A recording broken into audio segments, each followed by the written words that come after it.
Ahí va.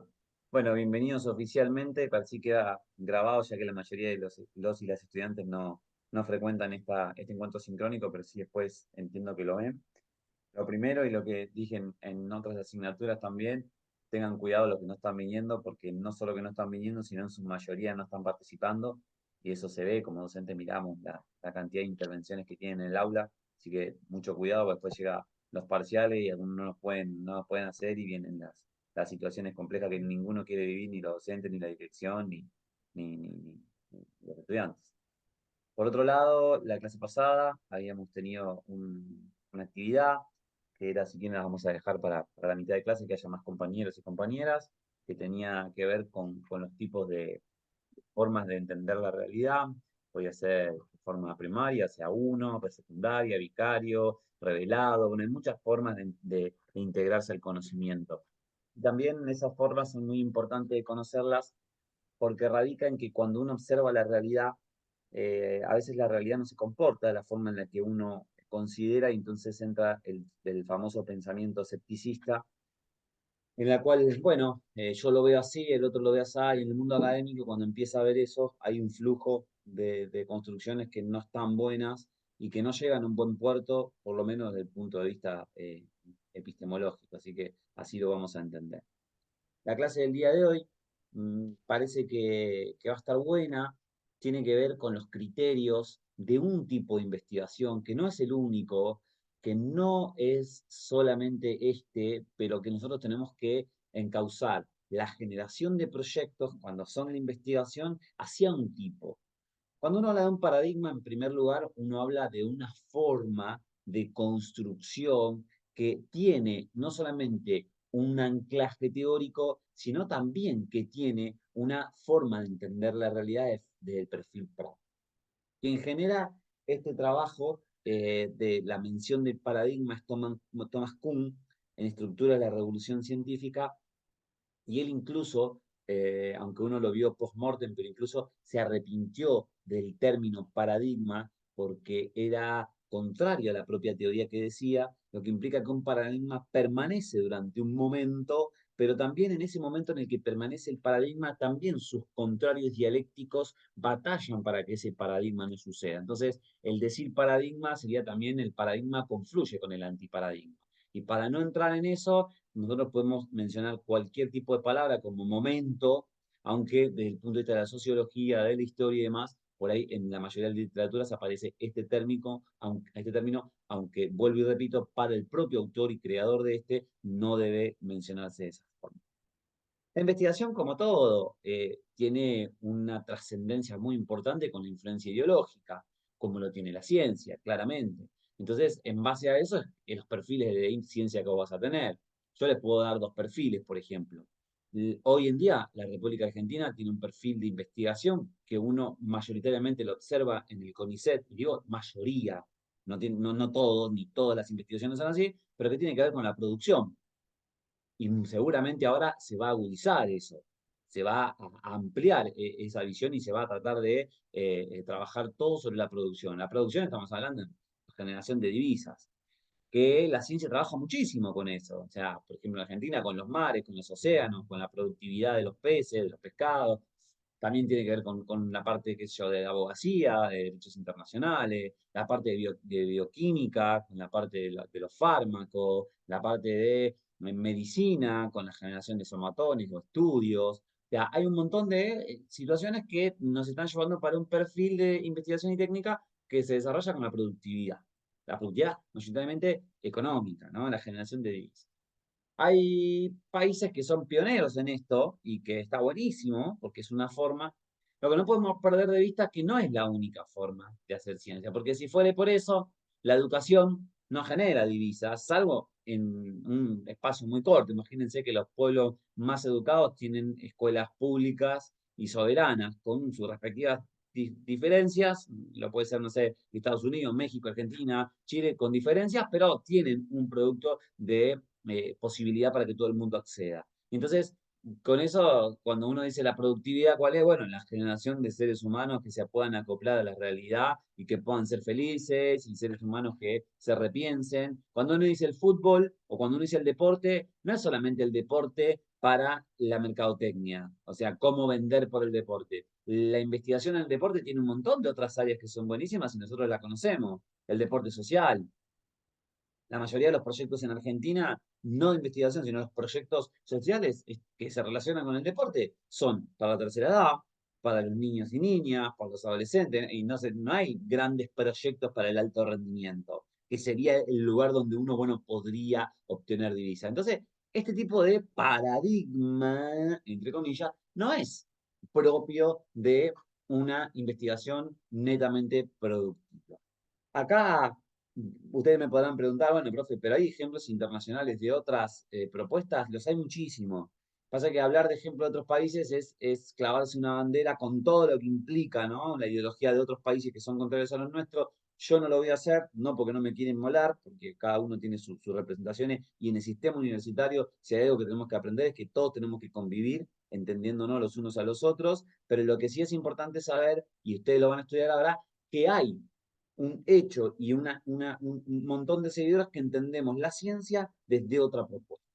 Una ciencia que sea abarcadora, una ciencia que contenga en sus axiomas a las minorías, que en realidad llámense minorías, pero no son tan minorías, porque a nivel cuantitativo, ¿cuántas veces las minorías, por ejemplo, las mujeres, hasta hace unos 8 o 10 años, acá en nuestra región geográfica, eran considerados minorías? ¿Pero por qué minorías en torno a investigación? Porque poco se investigaba al respecto. Y hoy la educación sexual integral, la lucha por los géneros y las diversidades y demás, son desde la antropología, desde la sociología, desde la educación, son lexos que están todo el tiempo intercomunicados y ya pasaron a ser mayorías. Entonces hay que tener mucho cuidado, las discapacidades pasaba lo mismo, son grupos minoritarios, ¿no? Y en realidad, cuando se empieza a trabajar, cuando se empieza a dar visibilidad, cuando se empiezan a proponer alternativas, esos grupos empiezan a tomar poder en los proyectos y terminan siendo, y lo que terminan haciendo es equilibrar la balanza entre estas propuestas, tanto de la productividad como de los estudios más sociales. Hay una investigación, que es la que le traemos el día de hoy, que se llama investigación-acción. La investigación-acción tiene que ver en principio, chicos, y después vamos a hacer una introducción, y que es mucho más potente que esto de la investigación-acción, porque son las regulaciones que tiene la ciencia para con el conocimiento y con la forma de transformar realidades. La investigación-acción tiene que ser entendida como la propuesta en la cual el investigador hace la investigación, pero también se hace. Durante muchos años, durante la historia en realidad de la humanidad, desde el momento en que se empezó a hablar de ciencia, se empezó a ganar las ciencias duras, empezaron a ganar las ciencias de laboratorio, en las cuales el investigador no era parte del proceso. E incluso si uno tenía una sensación, y tengo la sensación que va a pasar esto, ¿no? La sensación, no importa las sensaciones, te decían, lo que importa es la realidad. Y hoy sabemos un montón que es verdad que desde el punto de vista probabilístico una sensación no te va a hacer un Nobel, una sensación no te va a dar la posibilidad de transformar nada en un laboratorio, pero por ahí sí una sensación te ayuda a enfatizar tiempo o dedicar más tiempo a algo frente a otra cosa, y eso hace que la visión del investigador, de la investigadora, sea parte del proceso. Miren, vamos a llevarlo, vamos a sacar esto de la investigación-acción hacia lo que podríamos llamar la educación-acción. ¿Les parece? Vamos a dar dos ejemplos concretos de sus antagonistas.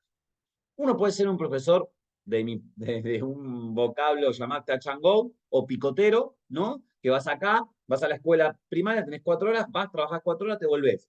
De ahí pasás a un inicial, te vas al inicial, das 2 horas, te volvés. De ahí vas al gimnasio, das jogging, 2, 3 horas, te volvés. Llegás a tu casa, te olvidás de todas las cosas que diste, al otro día no te tocan esos coles, te toca dar escalada. Vas, das escalada 6 horas, te volvés. Al otro día te tocan algunos turnos que tuviste el día anterior. O sea, como que por todos lados vas haciendo, ¿no? Y vas abriendo.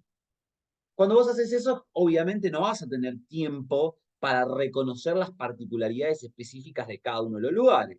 Entonces, cuando hay una reunión de inicial, que vos tenés 2 horas nada más, y no vas a la reunión, no conoces a las otras señas, a los otros profes, a la dirección. Entonces como que te empezás a alejar. Propio pensamiento del positivismo, ¿no? Del atomismo. Decir, bueno, yo voy, cumplo con mi misión, cumplo con mi objetivo, lo hago bien, porque desde el punto de vista de la percepción de quien me observa, dice, mirá qué buen docente, trabaja bien sus clases, todo. Hay otro, que es el contrario dialéctico a este, que es el que por ahí se compromete con lo externo, sería la ciencia o la parte de la historia externa de la ciencia que nosotros ya estudiamos en epistemología. Así entonces observáramos como un docente elige, miren la palabra, digo, ¿no? Elige trabajar en un lado y procura sus esfuerzos para poder tener una exclusividad en el espacio. Llámese primaria, llámese secundaria, llámese escalada, dije, ¿no? Escalada, llámese natatorio, y trata de generar una propuesta que esté ahí, aunque por ahí obviamente tenga que hacer otros encuentros. Ese profesor, esa profesora, mayoritariamente en la educación, conoce al resto de sus profesores, porque a veces no le toca dar clases, pero tiene un perfeccionamiento docente, y lo hace, y trabaja, y critica, y cuestiona, y es criticado. Entonces, la palabra es nos. Es la educación-acción. ¿Por qué? Porque uno se da cuenta que no solamente la educación está en el hecho concreto de dar una clase. Vos podés aprender mucho más en una reunión de docentes que ya tuvieron a ese grupo, llamémoslo séptimo B, y los profesores que hoy están en sexto, siguen estando en sexto, pero ya pasaron los chicos al séptimo que tenés vos, y una reunión con esos profes de sexto te puede valer mucho más que caminar 30 veces queriendo que los chicos comprendan algo desde tu perspectiva, cuando el docente te dice, no, no, pará, ese colectivo, ese grupo es así, es así, tiene esta particularidad, Juancito hace esto, fulanito hace aquello, Fátima está siempre sentada atrás, pero cuando vos la haces sentar adelante sucede tal cosa. Experiencias. Entonces es la palabra. La investigación-acción es igual.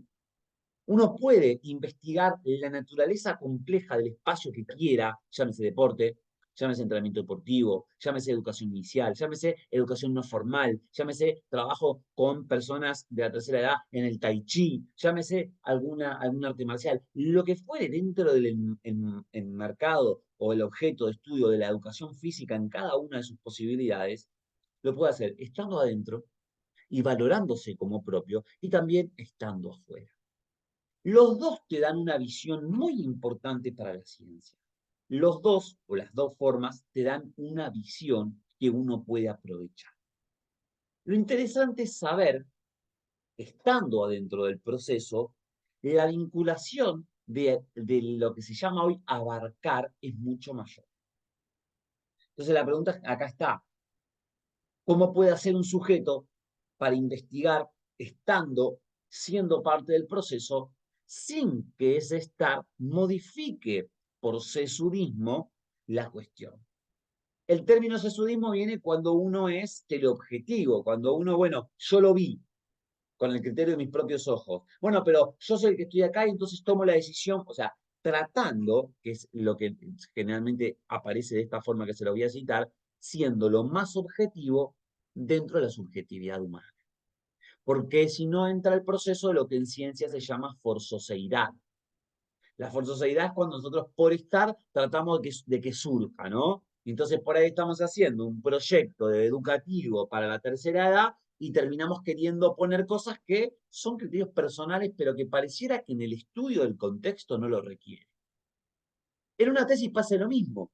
Véanse ustedes de acá cuando cursen el taller con los profesores que van a cursar, que son buenísimos, y fíjense decir, bueno, a ver, yo voy a ser parte del proceso, yo voy a diseñar entrevistas, encuestas, observaciones. Al momento que yo le hago una entrevista a Aileen, que es una docente de educación, por ejemplo, especial, y yo tengo preparada una pregunta, una serie de preguntas. Cuando le hago una pregunta, Aileen abre un paraguas y empieza a hablar de otra cosa que a mí me interesa. ¿Yo me voy a limitar a lo que yo tengo estipulado para la entrevista? ¿O yo me voy a animar a hacerle esa pregunta porque creo que lo que ella me está diciendo es interesante? ¿Me voy a perder la oportunidad de trabajar con la actualidad, con el compromiso de lo que soy y con la empatía que se generó, por ejemplo, en la entrevista? Y ahí está el secreto de el por qué la investigación, acción, con cada una de las características que tiene, que vamos a ver el día de hoy, tiene esencia y es importante. Esto no significa que el centro va a estar basado en uno, sino que uno como investigador, incluso pensemos la investigación más como un grupo, como un todo, y no como un sujeto que investiga, porque ninguna investigación que se considere reconocida es de una persona. Y aunque trabaje una sola persona, recuerden que los conocimientos que esa persona va adquiriendo son de otros y otras. Por tanto, aunque no haya un colectivo de 10, 12 investigadores e investigadoras, siempre va a ser colectivo el hecho de investigar. Hay dos elementos que me parece importante que vamos a trabajar en la introducción, en este pequeño preámbulo. Uno tiene que ver con los discursos en el mundo de la ciencia y por el otro lado tiene que ver con las fases generales del producto o del proceso de investigación. Cuando uno dice por qué es importante el discurso, y recordemos que el análisis de las características esenciales del conocimiento científico, uno tiene que hablar o tiene que escribir para que el otro lo lea. Y en ese proceso de que el otro lo lea, aparece, por ejemplo, una cuestión que es muy didáctica y tiene que ver con la motivación. Y el chabón que me está hablando no me motiva, y yo cierro la puerta y no. Si el libro que yo estoy leyendo no me motiva, no me llama, no me interesa, no lo termino de leer. Entonces, una de las cosas que estamos tratando de generar en la ciencia y sobre todo en la educación, que incluso es poco leída por los propios educadores y educadoras, es generar motivación. Y para eso entonces nosotros tenemos que ubicarnos en que hay muchas formas de generar verbalización. También puede ser escritura, porque el discurso no siempre es oral, ¿no? Tenemos tres grandes discursos que son el académico, el científico y el tecnológico. Y un cuarto que es el didáctico, que, bueno, ahora vamos a ver cuál es la característica. Ustedes lo pueden ver como 3 más 1, lo pueden ver como cuatro grandes discursos. Los cuatro discursos son similares. Y si nosotros los podríamos englobar a un solo discurso, y entre todos ellos podríamos decir que es el discurso del conocimiento académico, del conocimiento científico, porque es más o menos igual. Pero fíjense, un divulgador científico, por ejemplo, ¿lo conocen a Paenza? Del texto Matemática estás ahí. ¿No lo conocen? Bueno, después búsquenlo. Paenza es un doctor, varias veces doctor, es matemático, es argentino, trabaja en la universidad, las mejores universidades de Norteamérica, incluso vive allá, viaja todo el tiempo. Y el tipo, aparte de ser científico, reconocido de las matemáticas y de la física, también es divulgador científico. Por tanto, a mí me ha tocado, por ejemplo, estar escuchándolo en vivo en Tecnópolis y escuchar que preparaba una clase de matemática para adolescentes de todo el país que venían a verlo, con la misma rigurosidad con la que explicaba, he observado, ustedes lo pueden observar, discursivamente, el mismo contenido que trabajaba para los adolescentes en la universidad en un lenguaje foráneo, explicado con un nivel de tecnicidad tremendo. ¿Qué quiere decir? Que el sujeto tiene la capacidad de adaptarse a diferentes formas de decires. Eso es lo que hace importante que el producto de la ciencia tenga pregnancia en todos los espacios. Nosotros, por ejemplo, si vamos a nuestra realidad, imaginemos que los que no trabajan en entrenamiento deportivo, imagínense que trabajan ahí, podríamos hacerlo con educación también. Imagínense, imagínense que ustedes están con su equipo o con sus atletas y le vas a hablar de, pienso, fuerza centrífuga, fuerza centrípeta, palanca, polea, segmentos, mencionás con detalle la musculatura que se pone de manifiesto en el momento de. Decís, a veces no es tan necesario, porque incluso cuando vos le hablás así al sujeto, el sujeto te mira y te dice, entiendo lo que me estás diciendo porque sé lo que es una palanca, e incluso también puedo saber lo que es una polea, pero no entiendo qué quieres que haga. Entonces uno reduce el lenguaje a algo para ser entendido. Entonces vos le decís, levantá las rodillas, ¿no? Y no le decís, generá una, entre tronco y muslo, generá un grado de 90, un ángulo de 90, ¿para qué? No, porque si no el sujeto tiene que procesar todo eso que incluso desconoce por su perfil. Y obviamente vos querés trabajar cargas teóricas con tus atletas, es mucho mejor si ya está comprobado. El colectivo que está trabajando en el entrenamiento deportivo y que aspira al rendimiento deportivo, que más educado esté en los condicionamientos técnicos, obviamente va a ser un mejor deportista.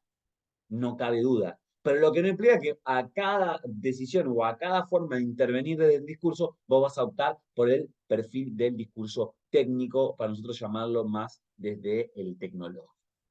El discurso académico trabaja el saber científico de forma tal que aspira a, el término sería polemizar, reflexionar, relativizar, porque el discurso académico en torno al saber se aspira a que en la academia aumente. Entonces, si yo vengo acá de forma categórica y te digo, la investigación-acción es la mejor investigación por esto y por lo otro, y no te digo que hay otras posibilidades, no polemizamos nada. Si yo no te pregunto, que te doy 5 posibilidades de algo y no te pregunto cuál a vos te parece que está bien, no polemizamos nada. Entonces, todo termina siendo yo hago lo que hice con el otro o hago lo que mayor repetí o lo que más me queda cómodo sin pensar en el producto de investigación.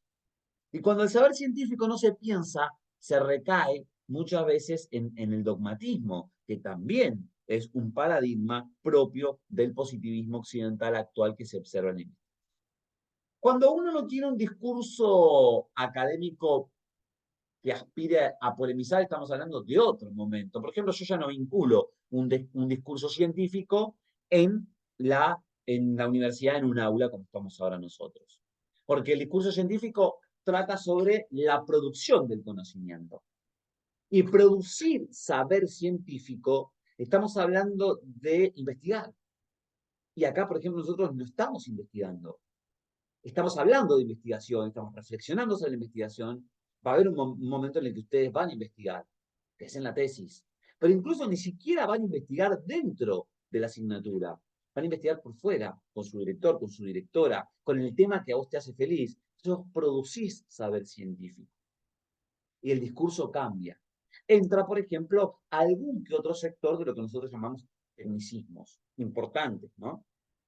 El discurso didáctico es cuando nosotros desde el punto de vista pedagógico tratamos de que las mayorías, a través del reconocimiento de la neurociencia, pueda conocer lo que se está diciendo. Por eso es didáctico. Vos, por ejemplo, cuando trabajaste por primera vez equilibrio con tus estudiantes en el suelo con una pequeña línea que trabajaste, a los chicos no le hablaste de equilibrio siquiera, de la palabra. Hiciste un juego. ¿Por qué hiciste un juego si al final vos querías que el chico aprenda a hacer equilibrio? Pero fuiste didáctico. Fuiste didáctico porque utilizaste las lógicas del principio del aprendizaje para que el sujeto aprenda, abrace el conocimiento y el saber sin la necesidad a que lo reconozca de su teoría. Todo aquello que se teorice primero tiene que ser práctico, tiene que ser practicado o al menos vivenciado de una u otra forma. Y por último, el discurso tecnológico, que acá es cuando uno pone en práctica la realidad del saber científico. Entonces, imaginemos un ejemplo concreto, ¿no? Más del mundo de los laboratorios, si quieren. Un discurso tecnológico sería, por ejemplo, bueno, la utilización de una lupa para observar cierta estructura de una, de una hoja, de una planta. Agarro la hoja de la planta, lo pongo y observo con una lupa, porque es un discurso tecnológico, porque yo trato de aplicar una penetración visual de la hoja que yo con mi ojo, con mis ojos no lo puedo lograr. Necesito un alimento mayoritariamente, un material. Si yo llevo eso hacia el discurso didáctico, bueno, yo al sujeto le doy una metodología para la observación de lo que se va a enfrentar. Si yo trabajo sobre un discurso científico, pues ya hablaríamos, por ejemplo, de fractalidad. Entonces observaríamos que al momento, ¿no?, de recurrir a esa observación, tenemos que segmentar la hoja, observar por segmento, especializar la hoja, y yo ya estoy produciendo un saber científico, más allá que este ya esté gestado. Y por último, si yo tuviera que utilizar un discurso meramente académico, yo, más que hablar de la hoja, más que hablar de lo tecnológico que necesito para observar, yo hablaría de las posibilidades que existen en la actualidad para penetrar o para reconocer el saber que está, que puede ser la clorofila, o puede ser cualquier cosa. Mentalicen, imaginen ustedes todo esto en el saber corporal, que es mucho más complejo que la visualización de un objeto. ¿Por qué son importantes entonces los discursos? ¿Y por qué nuestro discurso, el de la educación física, tiene que tratar de garantizarse en ser un discurso que pase por diferentes facetas? Porque es muy oscurantista la cuestión. Uno observa una revista indexada, reconocida a nivel internacional, y mayoritariamente lo que observa es que a mayor gradiente, o sea, a mayor, al mejor artículo, cuando uno va al mejor artículo, observa que se recae en un tecnicismo muy fuerte que incluso es incomprendido por el propio experto. O sea, vamos a suponer, yo trabajo deporte de resistencia, me quiero especializar, empiezo a leer y no entiendo nada. Y eso nos pasa todo el tiempo. Todo el tiempo nos pasa. Me gusta la educación sexual integral. Empiezo a trabajarlo y no encuentro metodologías, lo veo lejano a lo que yo veo en la práctica, me parece que no lo voy a lograr. Hay marcado en las investigaciones bestsellers reconocidas un espacio técnico, tecnicista. Y por el otro lado, en el discurso coloquial, en la clase, de hecho somos juzgados. Ahí viene el profe que hace jueguitos. Porque es tanto el doxa, es tanto la vulgaridad que se utiliza para con la misión de los medios, el deporte mayoritariamente, que hacemos en la educación física, que terminamos relativizando todo y todo está bien. Entonces, la generación del discurso para nosotros hoy es esencial. Tenemos que tratar de a estos dos grandes extremos acercarlos, de forma tal que nuestros colegiados colegas comprendan la importancia de la corporeidad del ser humano, sobre todo de la motricidad y la psicomotricidad, y por el otro lado tratar también de bajar ese nivel de tecnicismo en la investigación para ser leído y para ser comprendido. Fíjense que cuando hablamos de cualquier especialización que ustedes quieran seguir en torno a la educación física, mayoritariamente hay pocos apellidos y nombres y generalmente están en otras regiones geográficas que ya han hecho otro esfuerzo por la investigación. Sin mencionar antes, obviamente, que en el CONICET, por ejemplo, no hay hoy día, en estos últimos 10, 12 años, todavía no hay una investigación que trabaje la educación física desde la educación física. Sí hay trabajos de sociología aplicada al movimiento.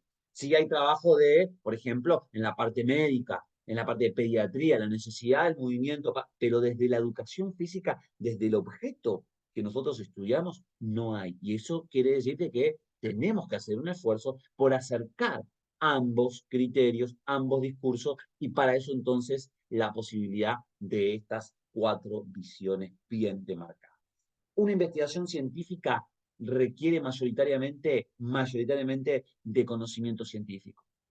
Ese conocimiento científico viene de un discurso que es académico, pero si ese discurso académico penetra en el sistema educativo todo, va a generar en la sociedad una necesidad, lo que nosotros llamamos la generación de necesidades. Y si esa sociedad asume que lo que está haciendo a lo largo de su proceso y de su cronología lo va a tener que usar y le va a servir, aparecen las tecnologías que solamente o mayoritariamente están siendo utilizadas desde la educación física para el mundo del entrenamiento deportivo de alto rendimiento.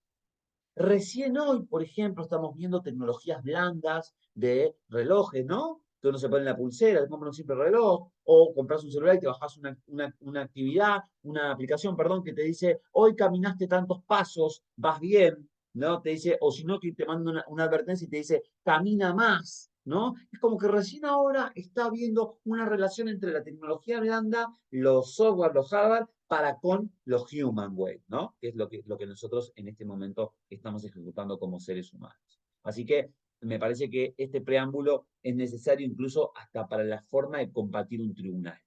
Ustedes, por ejemplo, el año que viene tienen que, digo, el año que viene puede ser el otro, defender su tesis. Y en la defensa de su tesis usted va a tener que persuadir a un experto. Bien, bien, suponte que vos trabajés sobre la discapacidad, que es algo que te guste y demás, pero el que va a estar del otro lado va a ser un experto, un magíster, un doctor, que está especializado en eso. Entonces, se supone que tiene más libros leídos que vos, que nosotros, tiene más cantidad de tiempo invertido en eso y debe tener la posibilidad de reflexionar a otro nivel. ¿Cómo combato? ¿De forma vulgar?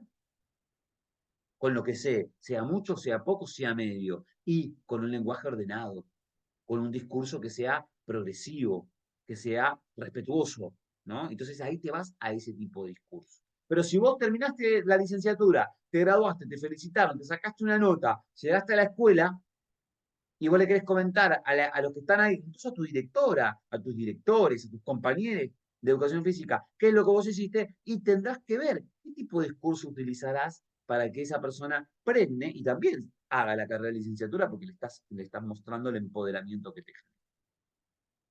Hay una serie de acercamientos no felices al problema, me encanta siempre llamarlos así. Yo solamente les voy a leer la representación de Bourdieu para con esto que vamos a hablar en la clase de hoy. Y cito, en ciencias sociales, los investigadores compiten con otros agentes discursivos, medios, sentido común, religión, política, etcétera, entre otros, que buscan imponer su visión del mundo.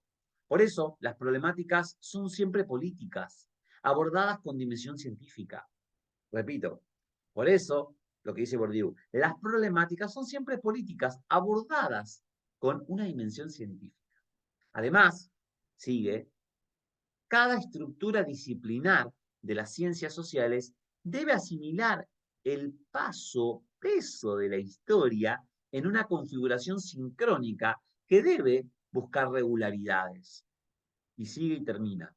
Menuda tarea, aún más ardua cuando la comunidad científica se reconoce descomprometida con la realidad sociopolítica.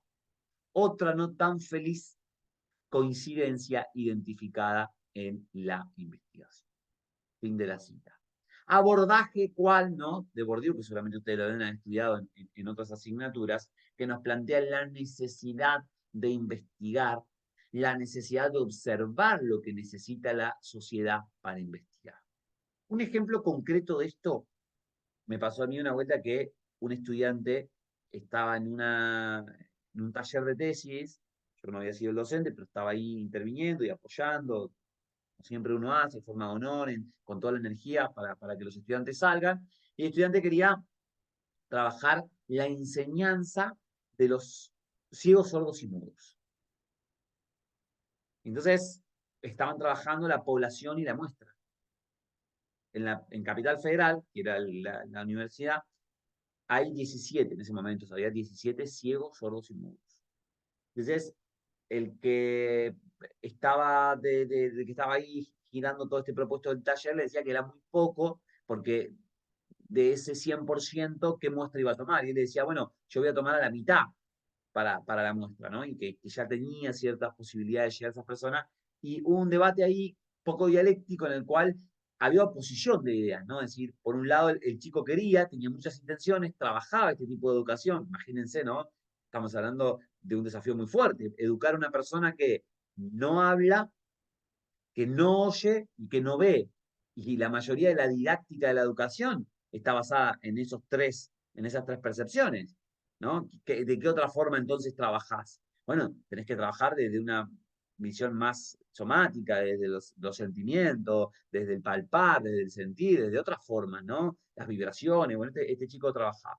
Y por el otro lado, la ciencia dura de esta persona que decía, no cuaja dentro del espacio que es población y muestra porque son muy pocos. Dice, pero si vos trabajas en fútbol, ¿por qué no lo haces ahí que tenés miles de escuelas, que no te vas a graduar más? Y el chico dice, no, pero yo quiero graduarme en esto, ¿no? Entonces, si nadie lo estudia porque son pocos, si nadie lo estudia porque son un grupo minoritario, ¿cuándo esos chicos van a tener su propia metodología? Porque los lineamientos curriculares no trabajan para personas ciegas, sordos y mudas. No hay lineamientos curriculares, no hay diseños curriculares, y son personas. Y habitan nuestra cultura. Pero la diferencia entre los que sí nosotros trabajamos es que están visibilizados. Ellos están invisibilizados. Y no por eso hace a que un sujeto no pueda investigar. Incluso es más importante trabajar aquellos problemas que se relacionan directamente con quien tienen problemática. Y dije esta, chicos, porque es muy extrema, ¿no? Estamos hablando de miles y miles y miles de estudiantes en la capital federal, estamos hablando contra 17 personas. Pero podrían ser otras. Pensemos también, por ejemplo, que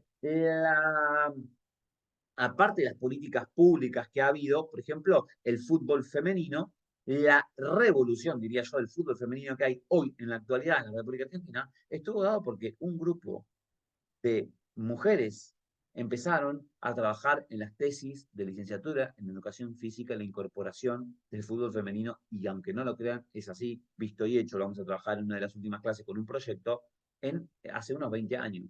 Miren, 20 años y hace 10 años se empezó a hacer y hoy es un furor. Hoy la niña entra a una escuelita de un deporte u otro, ya tiene la posibilidad de empezar su propia escuelita de fútbol. ¿Dónde empezó? Y empezó ahí. ¿Por qué? Porque hubo, al decir de Bourdieu, ¿no?, una interpretación de las necesidades sociopolíticas que tienen determinadas regiones y que también tienen que ser investigadas. Y no solo siempre las del perfil de cliché. También les dejo una propuesta de Mario Bunge, otro de los grandes metodólogos de la investigación científica y que mucho le ha aportado a la educación. Cuando nosotros hablamos de una investigación científica que observe la realidad como un todo, en la cual podría integrarse lo que es la investigación-acción, hablamos de una propuesta de investigación que sea holística. Hablamos de una propuesta de investigación que sea observada como un proceso, en la cual se valore tanto más las propias metodologías de la construcción del conocimiento que la finalidad, que es lo que desde el otro punto de vista se observa. Entonces uno va a ver una investigación-acción que no tiene durabilidad. Y uno dice, bueno, yo voy a investigar hasta que encuentre. Incluso la investigación-acción te permite, a diferencia de otro producto de investigación o otra posible investigación, no tener un, una hipótesis tan bien predispuesta. Porque a lo largo que vos trascendés en la investigación y caminas, es que te vas dando cuenta de un montón de cosas que antes no sabías. Y ahí es cuando nosotros decimos, muchísimas investigaciones, sobre todo de licenciaturas y de maestrías, se hacen con una hipótesis. Se trata de que esa hipótesis se acepte, ¿no? Si yo hago esto, esto y aquello, pim, pam, pum, voy a lograr esto. Que es tu pensamiento, tu ideal, lo que todos pensamos que va a suceder. Pero te diste cuenta en el camino que eso no va a pasar. Y por no animarte a defender una tesis con una hipótesis rechazada, porque en el positivismo está mal visto, uno termina modificando los indicadores metodológicos para que se observe, y donde vos habías puesto que si esto y esto están juntos va a suceder aquello, vos decís, esto y esto tienen que estar separados para que suceda esto. Es una falsedad, ¿no? Entonces es forzosidad. La investigación-acción te da esa posibilidad de que vos vas en el transcurso del trabajo investigando, construyendo y accionás. Y una vez que vos trabajás, vas modificando. ¿Acaso yo les pregunto a ustedes, ¿ustedes pueden planificar todas las clases de un cuatrimestre y lograrlas? Uno puede planificar, como es que se hacía antes, una macroestructura de carga. Entonces vos trabajaste durante 300 sesiones y te diste cuenta la cuarta sesión que no vas a llegar nunca o que en realidad necesitas mucho más. ¿Para qué elocubrar semejante ideal, algo tan grande que te queda muy alejado? Porque a medida que vas conociendo al atleta, que vas conociendo a tu colectivo educando, es que vos tenés que trabajar. Por eso es que ahora incluso se dejó de utilizar la palabra evaluación. O sea, no es que se dejó, perdón, no quiero generar una entropía negativa.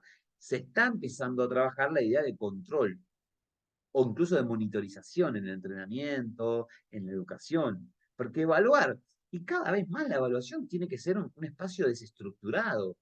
¿Por qué esperar a un día para evaluar? Sabiendo que ese día quizás estás indispuesto. Y ese día que tenés cierta indisposición, no vas a rendir lo que rendiste el día que por ahí sí demostraste. Incluso en el sentir del atleta, al atleta le decís, hoy vamos a hacer un test, y dice, oh, y si me va mal, Bueno, voy a poner todo, me fue mal, me fue bien, ¿no? Y no quiere decir que eso te prepara para la competencia o para la alta competencia.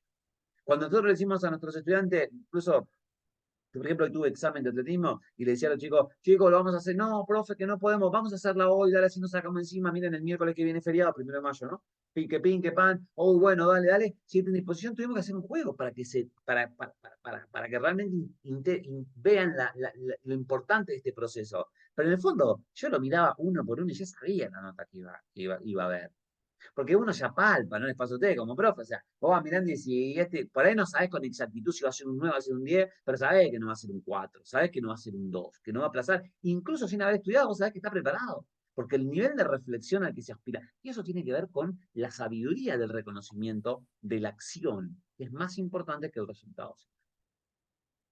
¿Cuáles son las características que asume esta investigación? Bueno, en primer lugar, que es un proceso consciente.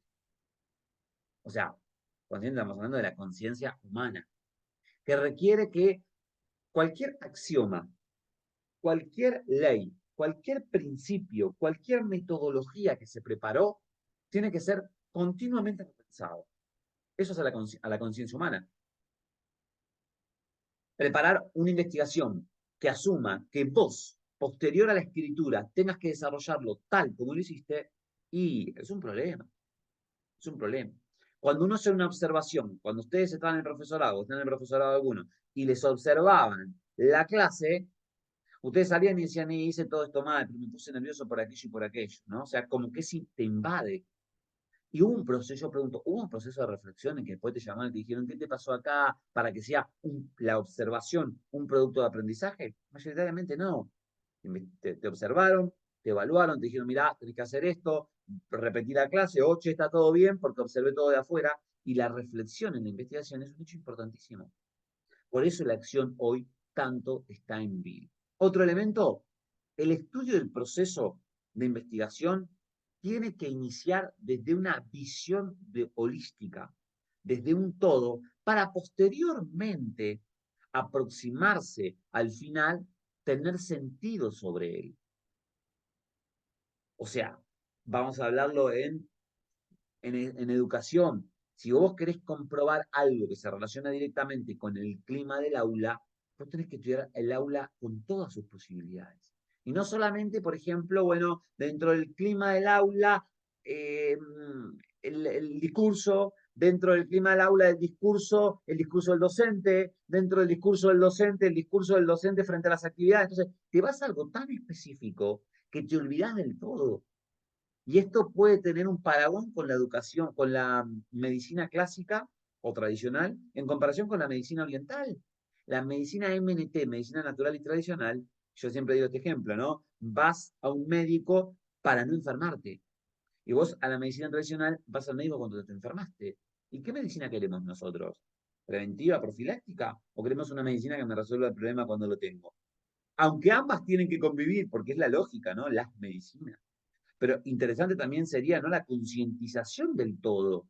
Entonces, ese sujeto que te ve todas las semanas, te conoce, didácticamente te reconoce. Entonces, cuando vos vas dispuesto de una forma, dice, che, ese hígado. Y te toca el dedo. Che, ese hígado. Pero te toca el dedo. Te hace un masaje en el dedo, entonces vos decís, ahora, me siento peor ahora. ¿Viste? Es acá, es así, es de esta forma. Entonces, trabaja el sujeto no como una unidad, sino como una totalidad. Yo he mandado, por ejemplo, no me ha tocado nunca, pero he mandado atletas a médicos, este tipo de médicos, y el atleta sale y me dice, nada, bueno, no vengo más, se la pasó hablando, ni siquiera me tocó, como si fuera importante que el médico te palpe, ¿no? Y a los 2 días le dije, hacele caso a lo que te dijo, ¿qué te dijo? No, que tengo que comer más esto, que tengo que hacer. El chico haciendo 2 días lo que le dijo, mejoró su gastroenteritis, 2 días. Y lo que no digo que la medicina química, ¿no? La medicina convencional solucione problemas. Seguramente soluciona problemas excepcionales, pero qué importante es ver la realidad como un todo. Y también sucede en la investigación tuya. Suponte que vos estás trabajando clima del aula y vos observaste que hubo un hecho que fue normal. Pero como fue normal, bueno, no lo voy a investigar. Pero esos hechos normales hacen que cuando no se cumplen hayan hechos anormales. Entonces, aquellas cosas que se repiten incluso para el bien también son importantes de trabajarse. Como por ejemplo pasa mucho en la independencia que tiene el colectivo para la decisión del que trabajar en la clase de educación física. El sujeto generalmente ya quiere hacer algo, ¿no? Te van a dar la clase y los chicos mismos te piden. Profe, ¿trajo la pelota? Bueno, ahí hay un deseo que de una u otra forma hay que trabajarlo, porque hay un deseo. Las ganas de querer tienen que traer algo. Otra cosa es que vos ese deseo lo dejes que sea un deseo. Entonces, lejos de trabajar la educación, estamos dando deseos. Nos pagan por dar deseos, que no tendría que ser así, ¿no? Pero sí la visualización como un todo. El sentimiento del estudiante es importante. No se está investigando. La percepción del atleta frente a una carga es importante. Recién ahora se está empezando a trabajar, ¿no? La famosa escala de percepción subjetiva. Terminó, mirás la telemetría y decís, tremendísimo, todo bien, ¿cómo te sentiste? Mal. ¿Cómo mal? Si hiciste todo bien, si no, pero horrible, no lo quiero hacer más. No me mandes más a hacer esto porque no lo quiero hacer. Decís, pero ¿por qué la percepción es distinta a la realidad? O viceversa, ¿no? Me fue perfecto, no, estoy re bien, me encantó, ¿ah? Y cuando vos ves la telemetría te dices, che, no, no solo que no entrenó, sino que tiene que volver a repetir la carga una y otra vez hasta lograr cierta adaptación. Entonces ahí empezás a ver los valores reales del laboratorio contra los valores propios del campo, de la percepción. Tiene que ser estudiado. Sentimientos. Los sentimientos de los sujetos en la educación física son un estandarte y la investigación-acción es una de los que los trabaja.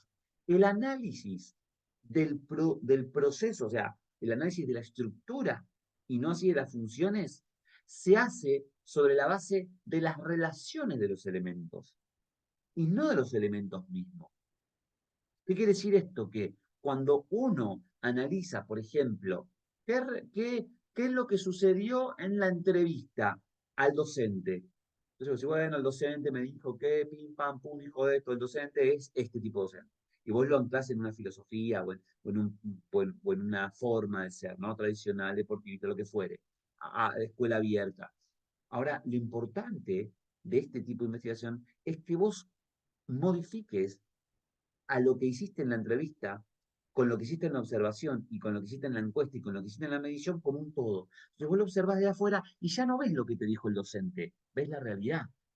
Entonces vos decís, yo como investigador vi esto, pero el sujeto me dijo esto, el otro sujeto contrario, didáctico, por ejemplo, el estudiante, cuando encuesté, me dio esto. Entonces vos decís, bueno, el análisis se hace desde arriba. Lo que importa son las relaciones que existen entre los sujetos que se están educando y no así, entonces, la mera entrevista o la mera observación y demás. Los instrumentos de recolección de datos de la investigación-acción solo se determinan a través de una mirada desde arriba hacia abajo o desde otro lado que no es el lado para el cual fue creado.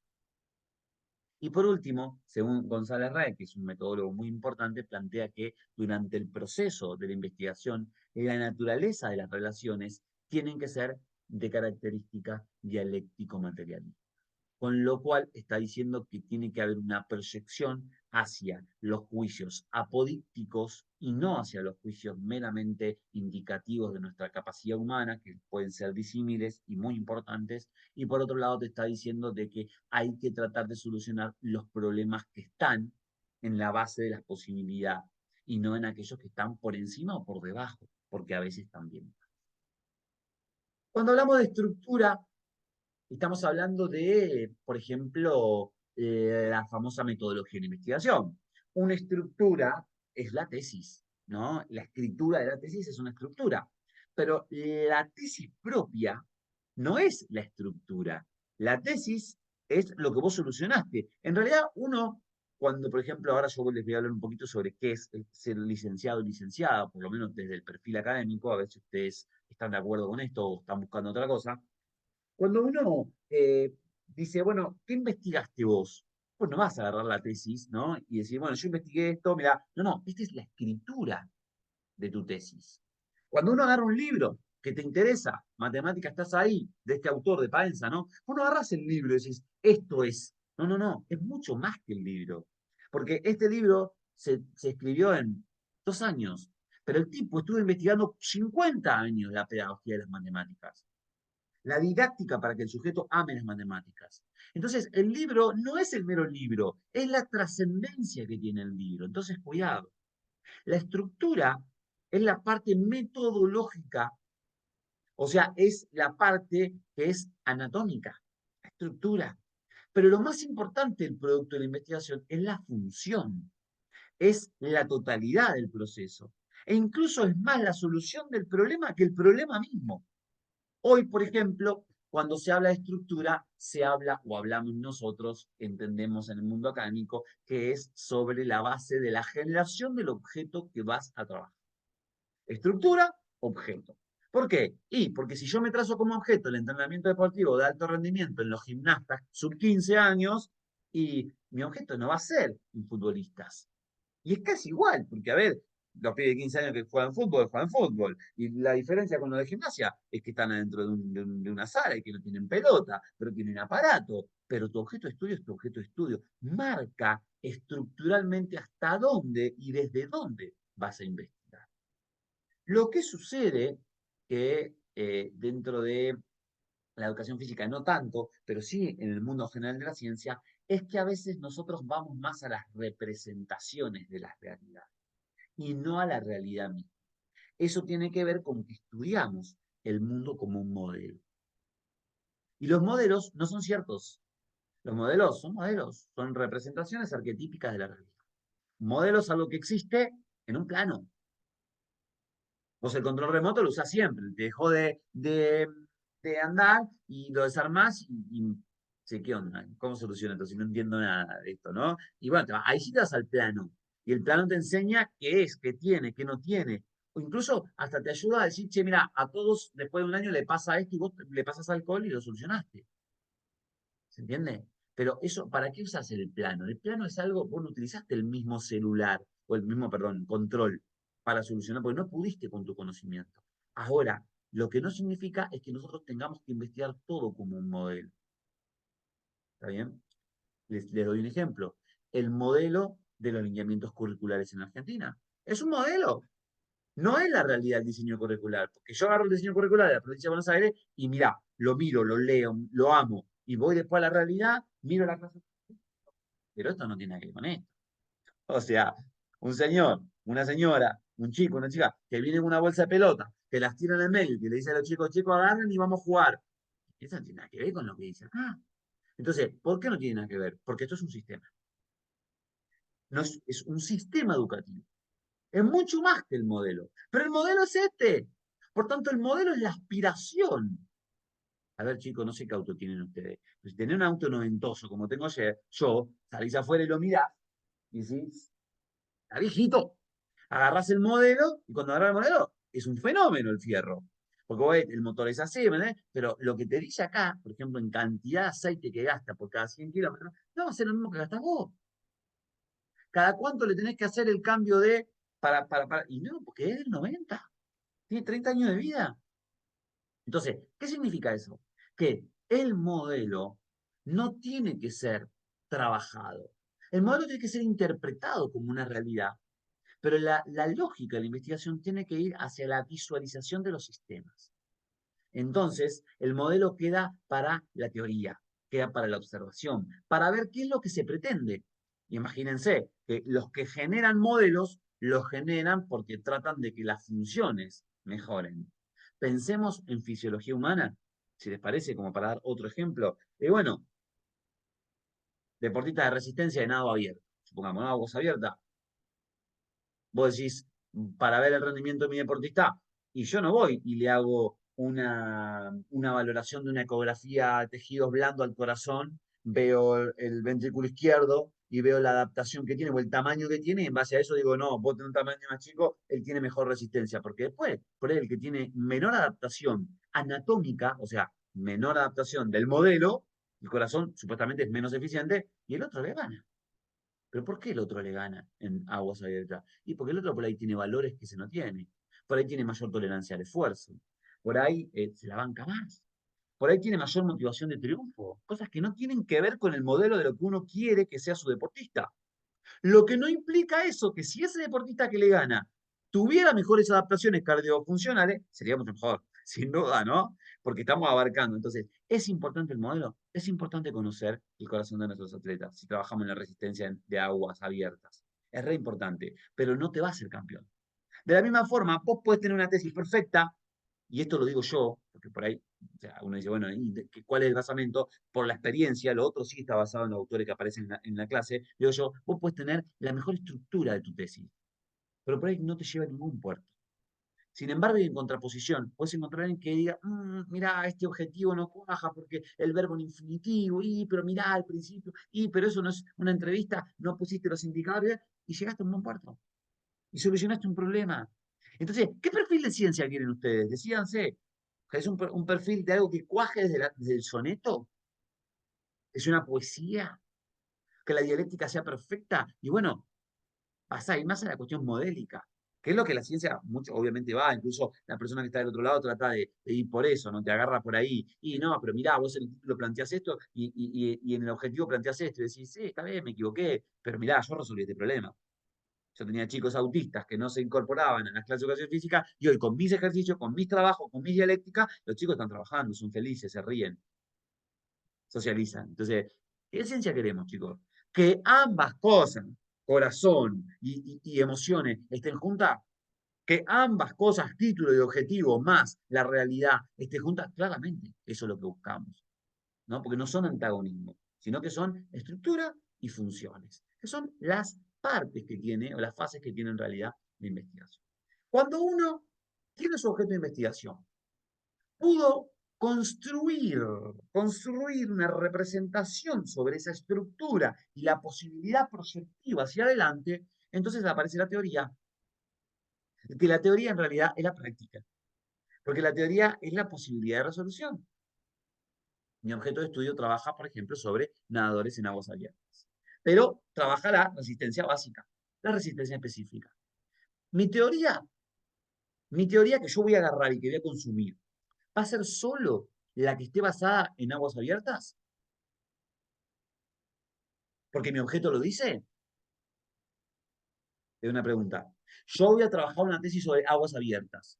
¿Solo voy a recurrir a trabajos de resistencia que haya en aguas abiertas? No, va a utilizar otros modelos para después comparar.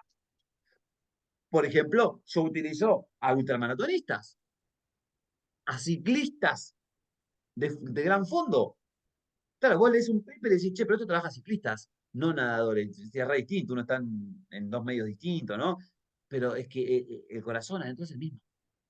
Entonces, cuando yo abro la teoría o cierro la teoría, me da que lo que antes dije, la determinación del objeto y la determinación del modelo, sean diferentes. Entonces, cuidado con eso. Es un trabajo artístico, puntilloso. Es más para Julio Verne que para nosotros. Es altamente estético. La delimitación de la teoría hace que el objeto se abra o no. Nosotros, por ejemplo, estamos haciendo educación a distancia, ¿no? Hoy nos encontramos frente a estamos educando, estamos haciendo, tratando de conquistar la licenciatura con educación a distancia. Yo, si estudiara la educación a distancias, estudiaría el envío de postales, por ejemplo, de cartas y demás. Y voy a decir, no, me queda lejos, porque yo existe, mira, ¿a quién le voy a mandar una carta? Le voy a mandar a Verónica una carta para que me resolucione un problema, un foro y me la mande, ¿no? Hay link. No, no. O sea, hoy, prender la cámara, che, conectate, me conecto, charlamos, ya está, pasó todo rapidísimo. Pero nosotros no nos podemos olvidar que la educación a distancia nació desde las postales. Una carta que se mandaba a alguien que estaba del otro lado en un barco, que llegaba hasta acá, hacía determinada cosa, lo mandaba para... O sea, la literatura se socializaba en educación a distancia, chicos. La educación a distancia es tan vieja como la propia educación. La educación está así presencial, es mucho más nueva que la educación. Que la mayoría de las personas que se profesionalizaron en las artes o en las actividades laborales lo hicieron por este tipo de educación, que es a distancia. Desde el cerrajero, chicos, cuando el cerrajero compraba una literatura, la miraba como hoy miramos un YouTube o como hoy vamos a una conferencia para ver de qué habla este tipo, se hacía educación a distancia.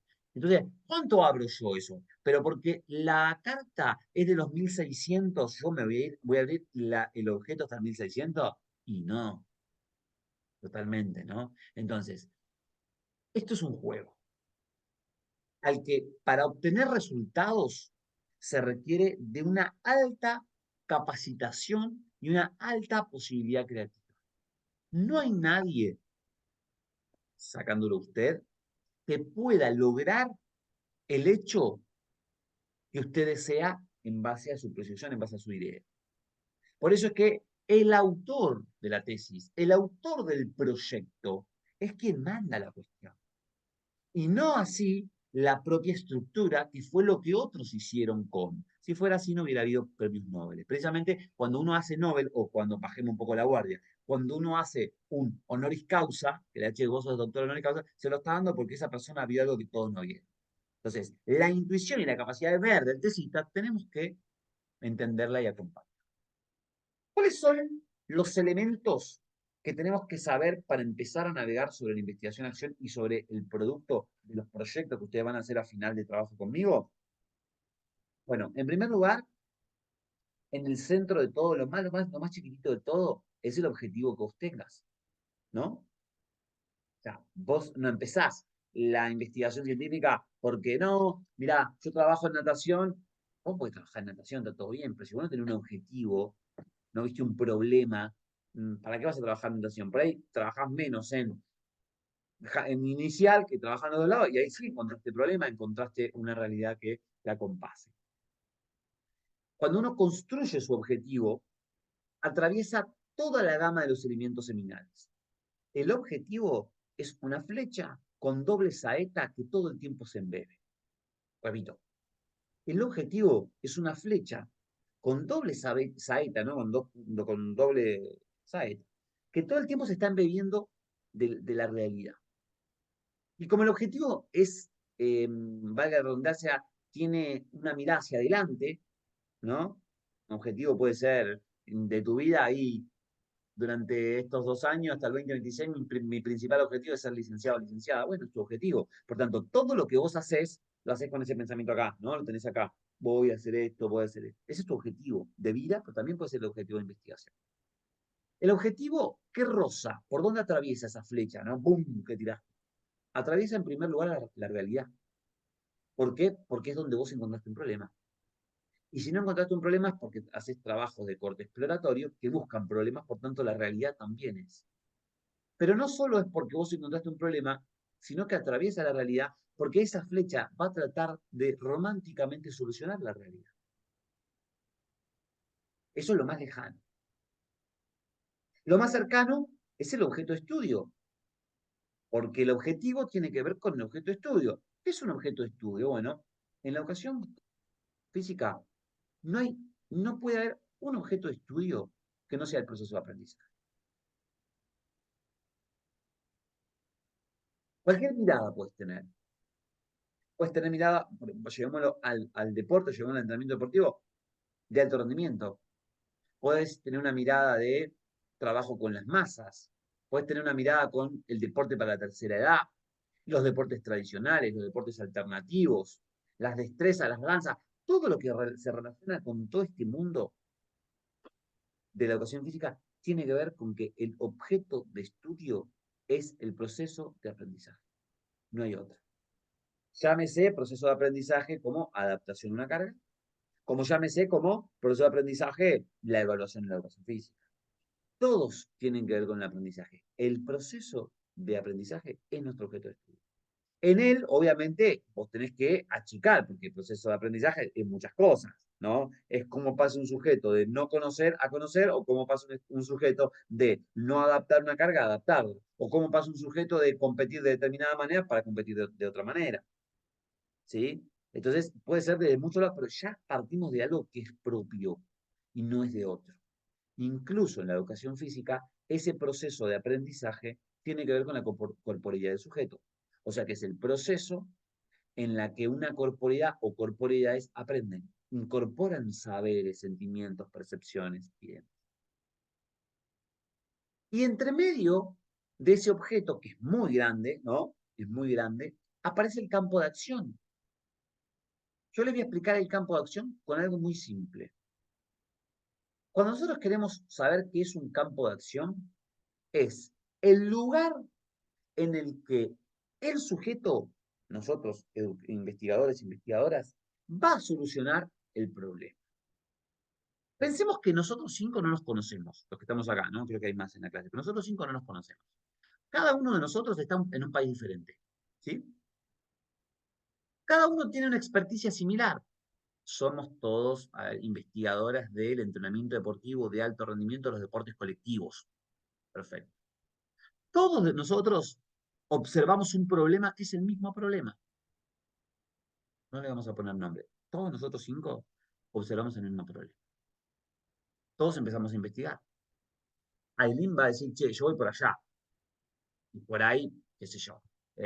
Sol dice, nada, yo voy por acá, sin saber que Aileen fue por allá. Y los orientes nuestros son distintos. Uno tira para el sur, pero es oriente. O es un norte, ¿no? Uno va para el norte y es un norte. Uno va para abajo y cada uno elocubra su posibilidad para donde considera que es. Incluso mucho más, chicos, chicas, es posible que cada uno de nosotros y nosotras solucione el problema desde su visión. ¿A qué atañe esto? A que los problemas no solo pueden ser solucionados desde un lugar. Y para eso es importante el campo de acción, que es el lugar donde yo me paré para solucionar el problema. ¿Sí? Tenemos un problema con la concentración de la atención en las clases de literatura. Los chicos no quieren leer porque no saben leer, porque no aman los discursos literarios. Entonces el educador físico dice actividades de dispersión para generar la concentración de la atención. Sol lo hizo desde los juegos alternativos, Aileen lo hizo sobre la mentalización, yo lo hice a través del yoga, ¿no? Verónica lo hizo a través de los deportes colectivos, y todos logramos de que el sujeto que se está educando ame la literatura. Entonces, la única diferencia entre nosotros que no nos conocemos o nos conocemos es dónde nos paramos. ¿Desde qué paradigma nos paramos? ¿Desde qué mundo observamos la realidad? Eso es campo de acción. El objeto de estudio siempre nos va a quedar lejos. Es muy grande. Yo no puedo solucionar un problema desde el campo, desde el objeto general. Sí lo puedo solucionar desde un espacio chiquito. Si yo logro que ese campo de acción solucione los problemas en varias órdenes de la realidad, ese campo se transforma a la larga en un nuevo objeto de estudio que tiene otras variables internas. ¿Ok? Hasta ahí entonces observamos los 4 elementos fundamentales que tiene la investigación científica. La realidad como un todo, lo más chiquitito que es el campo donde tú te paras, el objeto que es donde está la teoría y la práctica, y el objetivo que es lo que vos considerás proyectivamente o probabilísticamente que tenés que hacer para la solución del problema o para la búsqueda del problema. En ese sinfín aparece, obviamente, la investigación en educación, que es la nuestra. Aunque para algunos que son más del laboratorio, el entrenamiento deportivo no es un hecho educativo. Bueno, si ustedes consideran eso, tendrán que hacerse expertos en esas ideas. No se puede escribir como nosotros vemos la realidad. Por tanto, tenemos que aprender que cada uno de los indicadores metodológicos de la investigación científica tienen que ser formulados de una forma, sin caer en tautología. ¿Por qué? Bueno, porque usted no escribe para usted, porque si no, cada uno de nosotros escribiéramos como nosotros queremos y solucionamos problemas. Y entonces lo que hacemos son praxias, que también son importantes. El investigador cuando escribe, no escribe para solucionar el problema. No es que porque vos escribís una tesis, ella te va a ayudar a llegar más rápido a solucionar el problema. Lo que pasa es que cuando vos escribís, detallás algo para que el otro, que le interesa lo que vos estás escribiendo, lo pueda leer, lo pueda entender. Hace a los discursos que hablamos al principio, en el preámbulo. Entonces, no podemos todos escribir de diferentes formas. Tenemos una nómina de escritura. Por ejemplo, una de ellas es que mayoritariamente, o incluso la mayoría de las veces, salvando excepciones, los objetivos van con un verbo. ese verbo tiene que ir en infinitivo. Y cada verbo tiene un significado. Yo tengo que resolver primero qué significado tiene lo que quiero hacer. Cuando soluciono eso, ahí veo el objetivo, perdón, el verbo en infinitivo. Entonces, no es que el verbo lo selecciono porque me parece. No es lo mismo, por ejemplo, analizar que definir. No es lo mismo definir que detectar. No es lo mismo detectar que determinar. No es lo mismo cuantificar que evaluar. Cada uno de esos verbos en el diccionario de la investigación científica va hacia un la. Un sujeto de Corea del Sur que lee tu investigación y que dice en la traducción detectar el perfil antropométrico de, no, porque lo detectó. ¿Y qué es detectar? Y detectar es ser puntilloso en lo que pasa. ¿Cuál es el perfil de? Si vos pones desarrollar o sistematizar el perfil antropométrico de los tenistas argentinos, epa, el pibe dice, ahí sí quiero ir yo.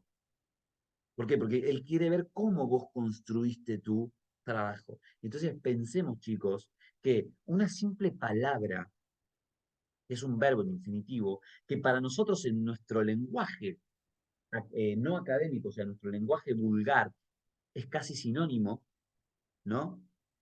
Que lo utilizamos todo, utilizamos la palabra caracterizar para mil cosas, ¿no? Para la investigación científica significa una cosa.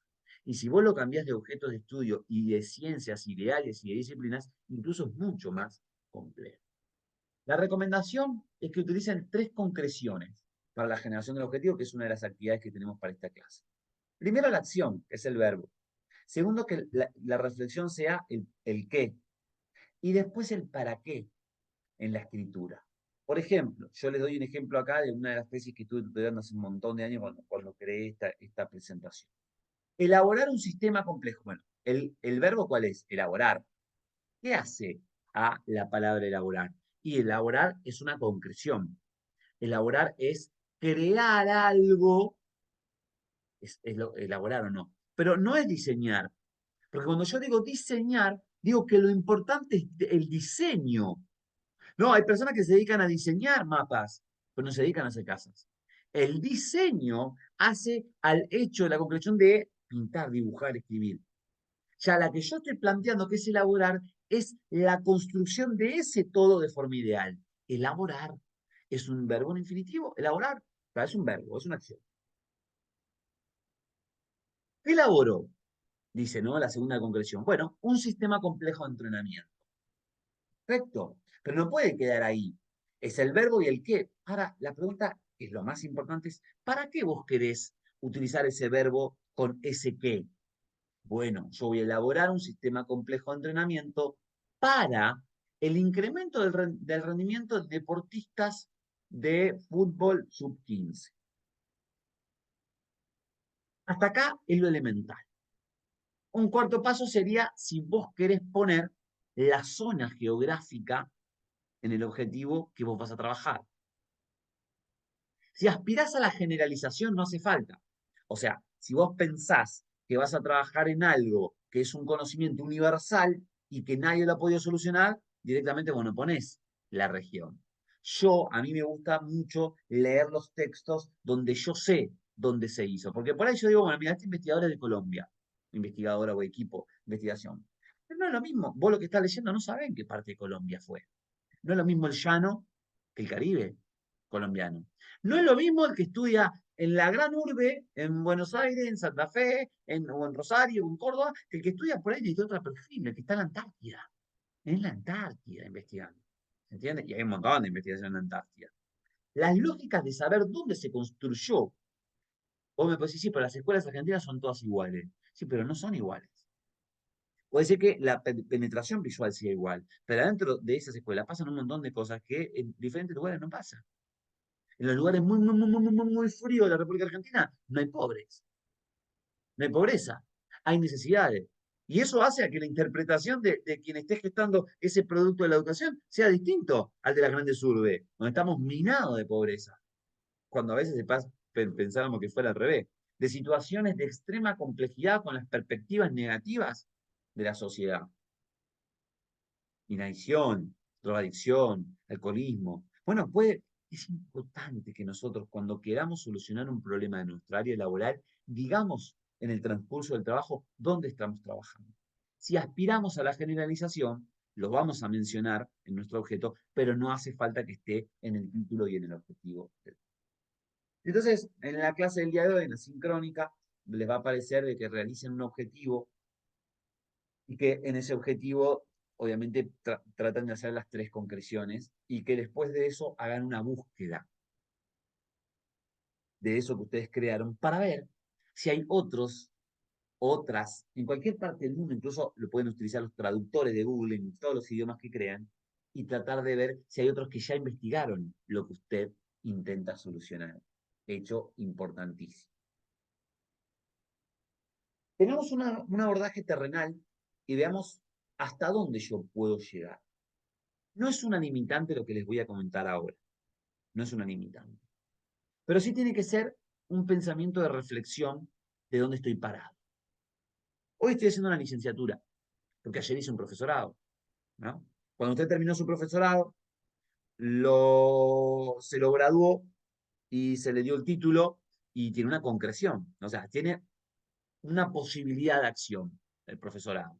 Te dijeron, bueno, vos tenés un título universitario o terciario y las áreas en las que vos te puedes desarrollar son estas, estas, y las actividades que puedes hacer son estas, estas. Por tanto, para cada una de las áreas del grado académico que se llama que usted tenga, va a tener un espectro mayor o menor de posibilidades de acción. No centralmente un profesor está preparado para construir secuencias didácticos, metodológicas, educativas, para educar a sujetos. Es más o menos por donde va a nivel general. Y en nosotros, mayoritariamente, fíjense que nuestros profesorados fueron enfatizados mayormente hacia la educación escolar, ¿o no? Porque lo no escolar casi no lo vimos sacando el deporte. Pero ahora usted está optando por un grado de licenciado. Y el objetivo de esta formación que usted está dando desde el IURP y de la mayoría de las casas de estudios, de altos estudios, va a tratar de que usted solucione un problema laboral de su profesión, aplicando para ello la metodología científica, la metodología de investigación, la metodología de investigación-acción. El día de mañana, o sea, ¿qué quiero decir con esto, chicos? Que si usted no tiene experiencia laboral, está jodidísimo. Porque si usted no tiene experiencia laboral, no sabe dónde va a encontrar el problema. Porque los problemas se encuentran con la experticia. Los problemas se encuentran cuando usted se hace experto de algo. Natación, dijimos, un gimnasio, trabajo con fitness, lo que fuera, cualquiera, y no hay problema mientras que entra en el objeto de estudio de educación física. Si usted no tiene una carrera, si usted no tiene un tiempo de haber madurado ciertas experiencias, le va a ser mucho más dificultoso encontrar problemas y por tanto visualizar posibles soluciones. Por suerte para eso están los tutores, ¿no? O las tutoras, los directores, que te apoyan en eso, que queda mucho más el estudio, porque las tesis se construyen como equipo, no se construyen de forma individual. Una buena tesis es una tesis donde se construyó el autor o autores o autora con un equipo directivo que hoy lo podemos llamar como director, creo que lo menciona el IUR, o tutores. Cuando usted ya pasa al nivel de licenciado y solucionó un problema práctico, lo primero que tiene que aspirar es una maestría. ¿Cuál es la concreción? Bueno, contribuir a la solución de problemas, pero ya científicos. O sea, ¿y cuál es la diferencia con la licenciatura? Y que en la licenciatura vos lo basaste en tu área específica, el problema laboral, un problema de tu práctica concreta, sea donde sea. En la maestría vos ya ampliaste eso hacia los problemas de los otros. Un doctorado de una especialidad, cuando hiciste tu maestría o varias maestrías, decís, che, yo quiero ser doctor, quiero ser doctora. ¿Por qué llegás ahí? Porque vos ya tenés una solución para un espectro mayor, que es solucionar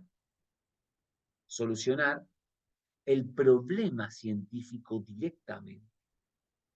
E incluso existen los doctores en ciencias de segundo orden. No sé si en Argentina habrá algún especializado de la educación física o la cultura física.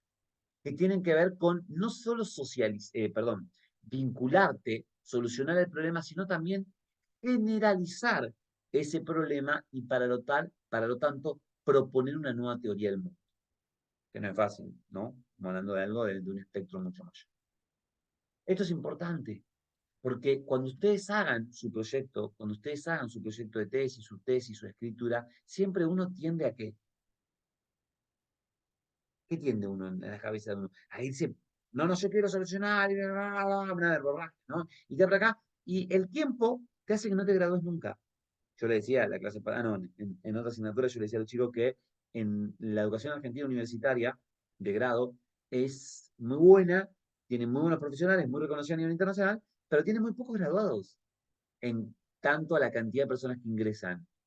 Y la mayoría de esas personas que no terminan, tienen casi la finalidad de las asignaturas aprobadas. ¿Dónde se quedan? En la tesis.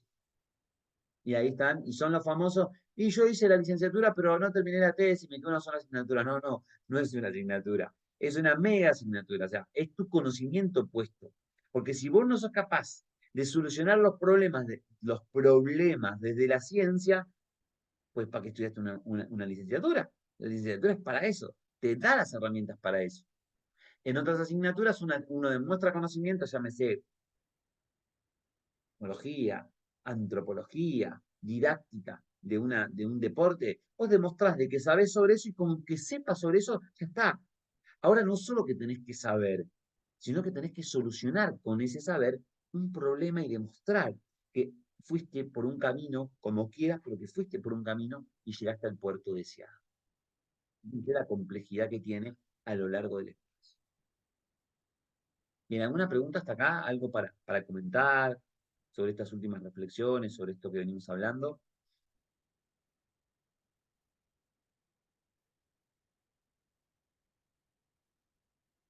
Bueno. No, de mi parte no. ¿Cuáles son entonces los elementos que distinguen a la investigación-acción? Se los voy a enumerar. La investigación que procura que el sujeto sea parte y que la solución sea la finalidad del producto científico, se orienta hacia el futuro. Investigación-acción, ¿qué es una acción, chicos? Una acción es algo que empieza porque va para adelante. Por tanto, vos tenés que tener un ojo, tenés que tener una mentalización, tenés que tener una corporeidad que te permita ver más allá. Porque nadie sabe lo que va a pasar en el futuro. Pero si vos orientás el trabajo hacia el futuro, vos vas a ver cosas que otros no vieron porque vas a marcar el campo. 2. Es colaborado. Por tanto, la interdependencia tuya con las de tu colegio, o sea, el colegio de los investigadores, es importantísimo. Nosotros hablamos de que la investigación-acción hace comunidades, porque comparte conocimiento. No solo que lo construye, sino que lo comparte. 3. Es evolutiva, en tanto constituye una competencia para mejorar la resolución del problema, no solo de tu investigación, sino de otros. Y entonces acá usted va a observar que podés hacer una tesis y vos te tenés que basar mucho en otros y otras que ya solucionaron el problema con ese camino, pero no el mismo problema que vos te planteás. Hay personas, por ejemplo, que estudian la enseñanza de la literatura, la enseñanza de las matemáticas, y tienen caminos, diseñaron caminos, ¿no? Decir, bueno, primero hice esto, segundo hice esto, lo que nosotros llamamos metodología de investigación, después hice esto y después hice aquello. Eso, muchachos, lo tenemos que tomar nosotros como caminos acertados, solo si observamos la investigación-acción. O sea, yo agarro a un profesor de matemáticas que hizo su tesis y digo, para llegar a esta conclusión tuvo que hacer estos 5 pasos. Yo agarro los 5 pasos, pero esos 5 pasos los transformo a mi realidad. Entonces ahí te das cuenta que haces comunidad. Te das cuenta que utilizás los saberes de otras áreas que incluso te quedan lejanas, porque tu objeto de estudio no se relaciona directamente con la enseñanza de las matemáticas, ni siquiera de los números. Si es así y es evolutiva, a la larga, o a la corta en realidad, construye teorías basadas en la acción. De ahí entonces la nomenclatura de investigación-acción. Y no a la propia investigación, o sea, la propia teoría del investigador. Ni a una teoría que es formal, encontrada en literatura universal. Es la investigación de la acción. Yo estudio la secuencia de pasos a pasos que voy dando, sin verse esto como espacios estancos, sino como un todo. Tanto, el sexto elemento, que podés utilizar la cantidad, perdón, de métodos que consideres y que creas de cualquier área de conocimiento. Incluso hoy que se está hablando mucho de la perspectiva científica ecléctica, cada vez más estamos haciendo cursos y capacitaciones que se van por encima de la educación física, los educadores físicos. ¿Cuántos educadores físicos saben hoy estudiando historia? ¿Cuántos educadores físicos saben estudiando filosofía? ¿Cuántos educadores físicos están? Porque cada vez más nos damos cuenta que para mejorar nuestro objeto de estudio no tenemos que hacer lo que hizo la historia de la humanidad, cerrar, cerrar, cerrar, cerrar, cerrar, sino expandirnos hacia otras posibilidades que nosotros llamamos, ¿cómo se llama esto? Expansión de los saberes corpóreos, transdisciplinarios. La investigación-acción es situacional, yo les puse en la clase. ¿Qué significa eso? Que todo conocimiento tiene su situación particular. Por tanto, vos no vas a hacer una investigación-acción si querés solucionar un problema del mundo. Te queda muy largo. Imagínate que para eso tendrías que conocer todos, mínimamente los países del mundo. Todas las regiones de cada uno de los países del mundo. Todas las personas, o sea, vos vas a hacer una investigación que solucione tu área propia laboral. Llámese fábrica, porque trabajás en una fábrica, fábrica. Llámese escuela número 15 técnica, escuela número 15 técnica. Llámese natatorio verbochaz, natatorio verbochaz. O sea, es tu área y vamos a solucionar un problema para esas personas. ¿Por qué es importante esto? Porque si nosotros empezamos la investigación desde la acción, vamos a abrazar, vamos a querer la investigación porque nos vamos a dar cuenta de que es importante para la vida de los sujetos. Entonces, a la larga de nuestra expertise como licenciado y licenciado, vamos a seguir investigando.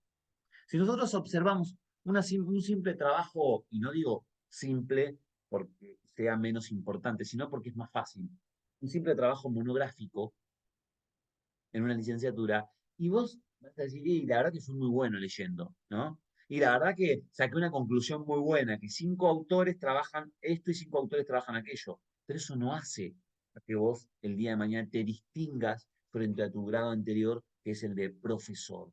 Por eso lo situacional es muy importante y solo lo trabaja la investigación-acción. Estas acciones que nosotros hablamos como tal tienen que ser observadas de antemano, o sea, que tienen que ser estudiadas. Pero a la vez, tiene que tener una intención de futuro. Vamos a dar un ejemplo de esto. Yo trabajo como entrenador de deportes colectivos, que dijimos recién. Yo trabajo en las danzas. Al trabajar en las danzas, tengo mucha experticia en las danzas y hay un tipo de salto que es girar sobre el propio eje 2 veces en situación vertical. No lo puedo lograr con atletas de mayor edad. Biológicamente ya sabemos, pero queremos tratar de lograr. Lo hacemos con todos los mecanismos. Utilizamos el trampolín, lo logro, pero cuando hago la situación al suelo, no lo logro. Trabajo con plataformas distintas, de espesor, lo logro, pero cuando lo llevo a la danza, no lo logro. Y haces un montón de estructuras repetidas que no lo logras. ¿Qué es lo que haces entonces? Intencionás. ¿Qué es lo que se puede? ¿Qué es lo que se puede? ¿Quién lo marca? La teoría. ¿Qué es lo que soy? ¿Qué es lo que tengo? Esto. Vos no trabajás para superar lo que dice la literatura. Vos trabajás para unir lo que dice la literatura con la acción, que es lo que vos sos, el equipo que vos tengas. En el entrenamiento deportivo muchas veces sucede al revés. En los colectivos, por ejemplo, un equipo de fútbol, un equipo de voleibol, un equipo de handball, un equipo de hockey, lo primero que mira es acceder a la categoría superior. Aunque estés en primera línea, o decís, bueno, yo quiero que mi equipo el año que viene juegue la Libertadores. Incluso por encima de ganar una copa de tu región, vos querés ir por encima porque sabés que podés no ganar una copa y llegar a una copa mayor, a un objetivo que es mucho mayor, ¿no? Lo que sucede es que vos proyectás, intencionás el trabajo para algo que está por encima de tus posibilidades. ¿Qué fuera? ¿Qué fuera? Si las planeaciones de los entrenadores y entrenadoras del fútbol argentino y los deportes colectivos, el fútbol por lo menos tenemos una buena liga, no digo excelente, pero muy buena, de la región la segunda, después del Brasileirao, pero no así de otros deportes, si intencionáramos el paso a paso y cada equipo tuviera la intención, que es la palabra, de decir, bueno, me mesuro a 15 días, ¿cuántos partidos tengo? 2. ¿Y en qué objetivo tengo? Este y este. Solo así es que vos podés proyectar hacia una Copa Libertadores. Eso es lo que hace la investigación-acción. Vos no podés proyectar los niños que permanecen en la matronatación terminan desertando porque sus madres y padres o los tutores tienen miedo al agua. Vamos a hacer de que los padres, madres y tutores no tengan miedo a través de esto. Eso ya se probó y no da solución. Lo que tenés que hacer en la acción es construir secuencias paso a paso, mesuradas, distintas a lo que ya hay, con saberes de otras áreas. Por ejemplo, proponer jornadas de reflexión posterior a la matronatación entre padres, para que el padre diga, che, nada es importante esto estar en la agüita con el pibe, mejor no voy, pero que diga, che, pero hoy viene la mamá de tal, hoy viene el papá de tal, y después nos vamos a juntar. En general empatía, el profe va, el niño, recién nacido, el neonato, se beneficia de la empatía de sus padres. Fíjense lo importante que es la acción, lo paso a paso, lo mesurado, lo que se puede modificar. Y así a veces solucionás problemas de orden que ni siquiera observás. Chicos, es una práctica reflexiva. Él y la investigadora se autoinvestigan. Porque ¿quién va a tomar nota de la observación? ¿Vos vas a mandar a alguien a que observe? No, vas vos. Entonces, cuando vos vas, observas y pones una camarita. Mira, yo la tengo acá. Yo utilizo esta cámara en todas mis investigaciones. En todas.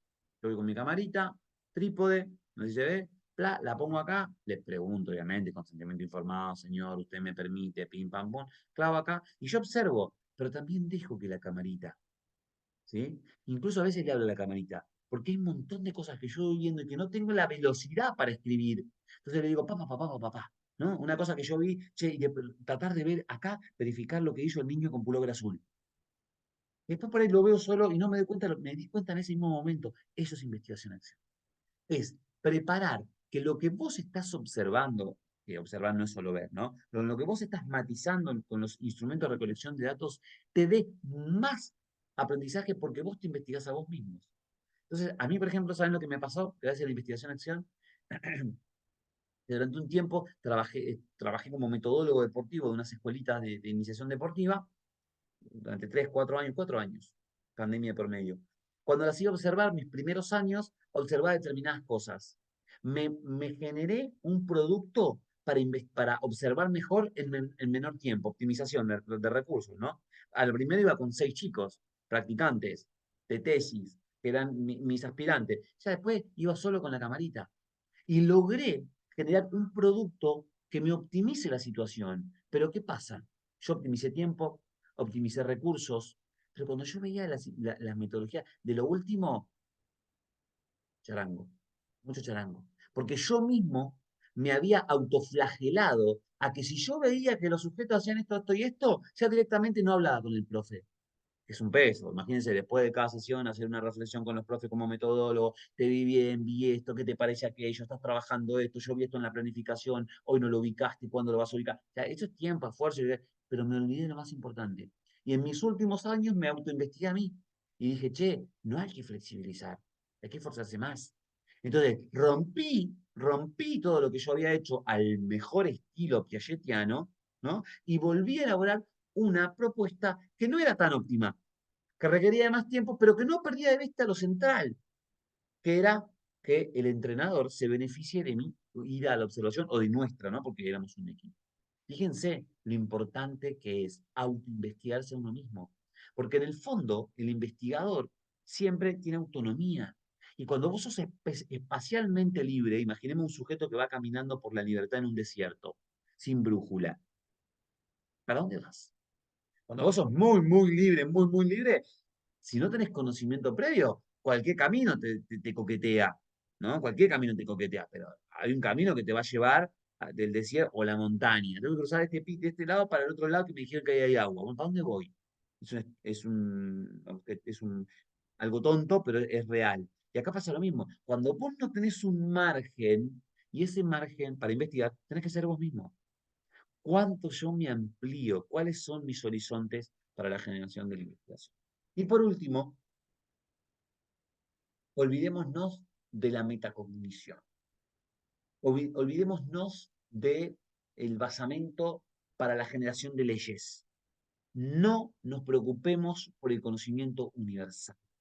Tratemos de solucionar los problemas de la vida social de la persona que yo soy especialista, llámese atleta, llámese educando, llámese lesionado, llámese adulto de la tercera edad que se quiere incorporar a una actividad. Para eso estamos nosotros en la investigación acción, para interpelarla. De ahí es que es muy, pero muy importante la forma en la que observamos las opiniones hasta de los sujetos que están siendo observados. Como todo en la humanidad, no es perfecto. Nada es perfecto. ¿Recuerdan la tesis de Simploqué de Platón, en epistemología? Nada es perfecto, pero sí, como dice Martí, toda obra es perfectible. La investigación-acción tiene algunas limitaciones. Yo puse supuestas limitaciones, porque hay que ver cuán limitante es esto sobre otro. Este conocimiento, al ser relativo, tiene un marco contextual particular. Si vos, por ejemplo, estás investigando en la educación física de la provincia de Buenos Aires, si algún día te mudás a Salta o a África subsahariana, a cualquier lado que no sea este lugar, y querés investigar de la misma forma, te vas a dar cuenta que no vas a poder. Porque el marco contextual determina la obra, y eso es distinto al pensamiento científico universal, ¿no? Porque el universal te dice que de la misma forma va a suceder las leyes de la física, ¿no? No importa dónde estés parado. Leyes de la física, la velocidad del sonido, o sea, no importa dónde vos estés porque son leyes. Y acá todos son particularidades. Por tanto, no vamos a tener la posibilidad, bajo este paradigma, de universalizar el conocimiento. Se requiere de una mayor capacitación profesional. Por tanto, el personal que investigue tiene que estar preparado para realizar el proceso de investigación y apelamos a transeducar a los que están al lado nuestros. O sea, si vos haces investigación-acción en tu equipo deportivo, que es un equipo de deporte con pelota, y no hace falta con que vos solo sepas de eso. Tenés que capacitar al preparador físico, si sos entrenador, tenés que capacitar a los jugadores, tenés que capacitar a los directivos y esos esfuerzos. La investigación-acción requiere mucho esfuerzo. No vale con que vos solo seas profesora de educación física en tu aula y quieras solucionar el problema en tu área o en tu momento, que son 2 horas semanales. No, no, no. Tenés que trabajar con la de matemáticas, tenés que trabajar con la de sociales, tenés que trabajar con el director para que te acepte los proyectos. Tiene que tener un marco expansivo, como se llama, de la investigación. En el proceso educativo es considerable el riesgo de obtener una enseñanza empírica y pragmática, sobre todo por los decisores, debido a su excesiva contextualización. Cuando uno contextualiza sobre la contextualización de la contextualización, tendés entonces a generar axiomas que son empíricos, olvidándonos entonces de la matización teórica, que también es importante.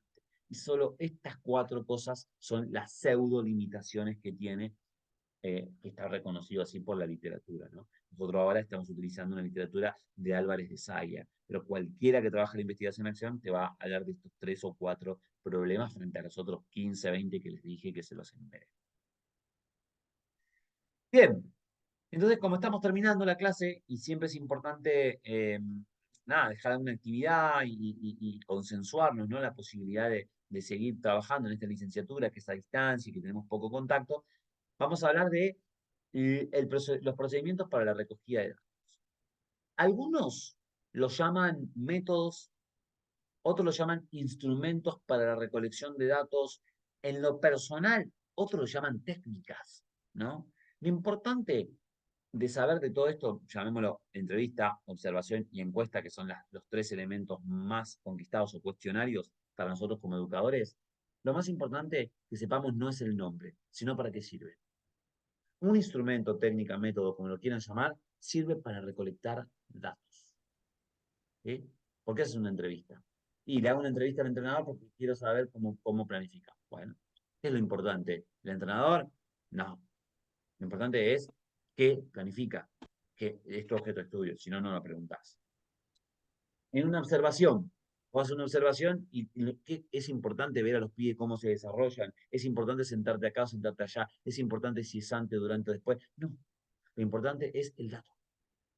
Después, ese dato se procesa y es otra realidad.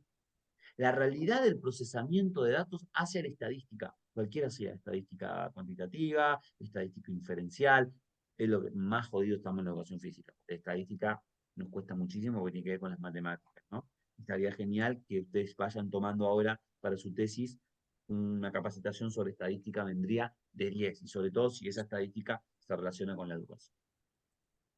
Entonces decimos, cada una de estas tiene requerimientos. No es que, a ver, mi objetivo es este y bueno, hago una encuesta porque si no, no. Tenés que afinar. ¿Por qué hago una encuesta? ¿Por qué en vez de una encuesta no hago una entrevista? Bueno, miren, por ejemplo, yo les digo las diferencias que hay significativas entre ambas. Si yo hago una entrevista sobre una encuesta, generalmente vos lo haces a menor cantidad de personas, ¿o no? No vas a hacer una encuesta a una persona, no. Las encuestas se hacen a muchos y se obtiene un dato que es medio. Entonces vos agarrás y decís, bueno, tengo de mis clases, por ejemplo, de epistemología, ustedes ya la pasaron, tengo 6 comisiones de 30 pibes. Bueno, si hago una entrevista, no voy a entrevistar a todos los chicos, no voy a tener tiempo, esfuerzo, pierdo todo. Y quizás, entonces, hago una encuesta. Ah, buenísimo. Pero cuando haces una encuesta también tiene una limitación. Que vos no podés posibilitar a que el sujeto se explaye, muchísimo. Limitás el dato a hechos que están en la teoría. Entonces, así, yo utilizo una entrevista cuando necesito mucho conocimiento de alguien o de algo. O también lo puedes hacer con un robot, lo puedes hacer con internet, con inteligencia artificial. Si yo necesito mucho sobre eso, entonces, ¿a quién entrevisto? ¿Quiénes son las personas que puedo entrevistar? A los importantes, a los protagonistas de la investigación. Atleta, puede ser atleta. Entrenador, puede ser entrenador. Directivo, puede ser directivo. Manager, puede ser manager. Head coach, el que es importante en el objeto de estudio, pero yo necesito mucha información. E incluso información que desconozco. ¿Va? Ahora, cuando es información que me puede dar, yo ya sé que la tiene por otra conformación, yo le aplico una encuesta. ¿A quién? A muchos con un gradiente mucho menos. Por ejemplo, en epistemología ya no le preguntaría al chico, bueno, no sé, por ejemplo, a mí me gustaría que alguien le pregunte a mis estudiantes de epistemología cuánto cambió su vida a través de haber atravesado esa asignatura. Y entonces le puedo hacer una entrevista a 3 estudiantes, a 3 entrevistas a 3 estudiantes, pero es lo mismo quizás si le hago una encuesta a 60 del 2023. Te puede dar el mismo resultado. Es una realidad, es una realidad. Te puede dar el mismo resultado. Porque lo que importa no es el producto, sino la resultante, que son los datos concretos. Si vos querés saber algo que se relaciona directamente con la teoría, haces encuesta y lo multiplicás. Si vos querés saber algo que se relaciona más con las percepciones o con un dato que vos no reconoces como tal, haces una entrevista. ¿Qué otra forma en clase o en la pista o en la cancha nosotros tenemos? La observación. La observación es un análisis que se realiza basado en la percepción del sujeto que va a observar. Utilices cámara o no utilices cámara. Utilices tus ojos o utilices los ojos de muchos. Por eso puede haber dos tipos de observaciones. Observación estructurada, observación no estructurada. Por ejemplo, decís, che, mirá, hay un profe de educación física que utiliza los deportes alternativos. Lo pones a leer y dices, che, nadie estudia, no tengo ninguna literatura al respecto de esto. Entonces vos decís, bueno, lo voy a ver, porque quiero observarlo. Pero vos no decís, voy a ver esto de este profesor, voy a ver qué perspectiva filosófica tiene, voy a ver... No, vos directamente lo vas a ver. Eso es no estructurado. Vos más, en una observación no estructurada, vas más a ver que observar. En una observación estructurada, vos ya te garantizaste de elementos, ítems o cosas que vas a ir a ver y que tenés que obligatoriamente marcar. Incluso marcar de que no se dio. Por ejemplo, supongamos, un metodólogo cuando en una clase de educación física dice, el docente detalló lo que iba a hacer en la clase, entre paréntesis, objetivo, sí, no, argumentos. Entonces ahí pones todo lo que vos viste. ¿Ibas a decir algo, Diego? No. Ah, pensé que me había levantado la mano. Estos tres instrumentos de recolección de datos son muy importantes. Yo aspiro que ustedes lo trabajen, lo lean, seleccionen uno, practiquen y también traigan para la clase que viene, que creo que aparece en las tareas de la actividad sincrónica, un instrumento de recolección de datos por cada uno de ustedes, en base a sus ideas que tengan en la actualidad. Miren, hay dos tareas. La primera es, determine una problemática que considere pueda ayudar a solucionar un problema en su actividad laboral en la profesión de la educación física. Por ejemplo, voy a agarrar a alguno de ustedes, vamos a ver algún ejemplo concreto. Diego, vos en qué estás trabajando ahora? ¿Cuál es tu actividad laboral principal? El fútbol. ¿Se escucha? Sí, ¿qué del fútbol? ¿Entrenamiento? Perfecto. Perdón, estoy del celu y no, la primera vez que lo uso el celu, así que estoy medio con la tecnología ahí medio. Estoy trabajando en fútbol femenino de preparador físico en Argentino Junior, con la primera división. Argentino Junior, primera división, fútbol femenino, perfecto. Bueno, esa es tu actividad laboral, ¿sí? De esa Sí, actividad laboral tenés que encontrar una problemática. bien, Una problemática que no sea meramente de tu solo equipo, sino que la posible solución no está en la teoría, ¿sí? bien, Si vos porque vos podés decir, esto es un problema, encontrás 1000 problemas. Y decís, no, pero pará, mira, este investigador ya lo solucionó, lo único que tenés que hacer es agarrar eso y llevarlo a tu campo y seguramente lo vas a solucionar. Por tanto, digamos, es un juego, ¿no? tendría que ser una problemática del fútbol femenino, digamos. Sí, claramente. Que atañe a Total, las particularidades del lugar donde vos te desarrollás. bien, Después de eso, entonces, vas a observar cuál es el objeto. Y ya está dicho, ¿no? Me lo acabas de decir. Lo vas a escribir, ¿no? Bueno, el objeto son el temperamento de las jugadoras femeniles de primera división del equipo tal o del fútbol argentino, si vos considerás que eso se expande a toda, porque vos, como preparador físico, vos ves, por ejemplo, qué pasa con la cuervita, qué pasa con la gallina, qué pasa, ¿no? Con todos los otros equipos. Cuando vos trabajás el objeto, vas a delimitar el campo de acción. ¿Se acuerdan lo que era eso? O sea, es donde yo me voy a parar para solucionar o para darle primera al objetivo.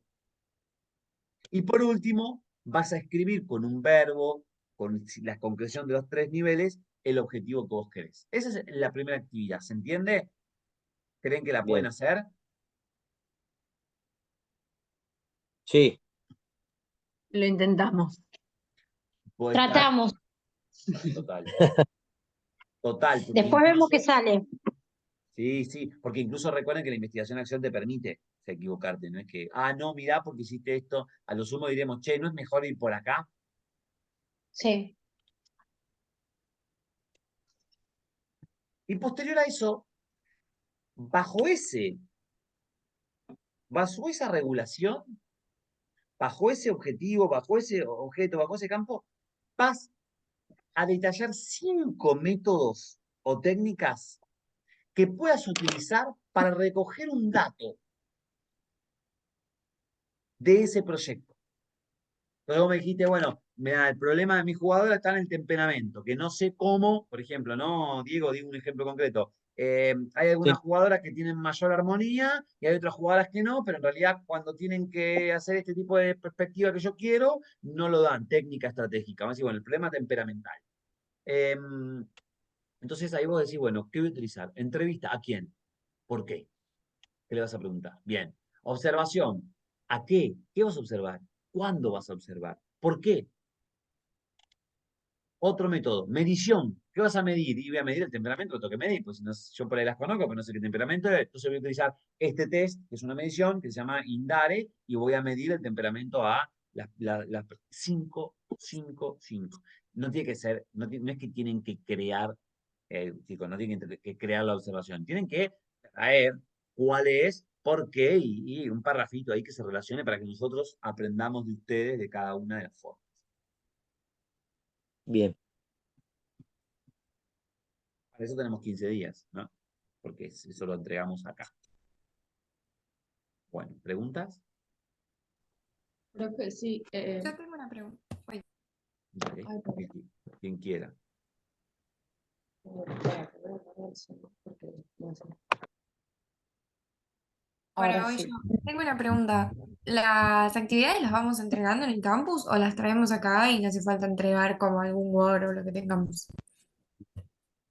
Vamos a abrir un foro, ¿les parece? Para que lo puedan hacer todos, para estas Bien, dos ¿y actividades. las consignas están en el aula? Sí, Bien, gracias. las consignas están en el aula y vamos a abrir un foro. Vamos a abrir un foro para la primera actividad. Vamos a abrir un foro para la generación del problema, objeto, campo y demás. Y para la segunda, que es la que se relaciona con los indicadores, los instrumentos de recolección de datos, lo traemos acá para reflexionar. Es mucho más complejo, ¿les parece? Bien. Sí, buenísimo, gracias.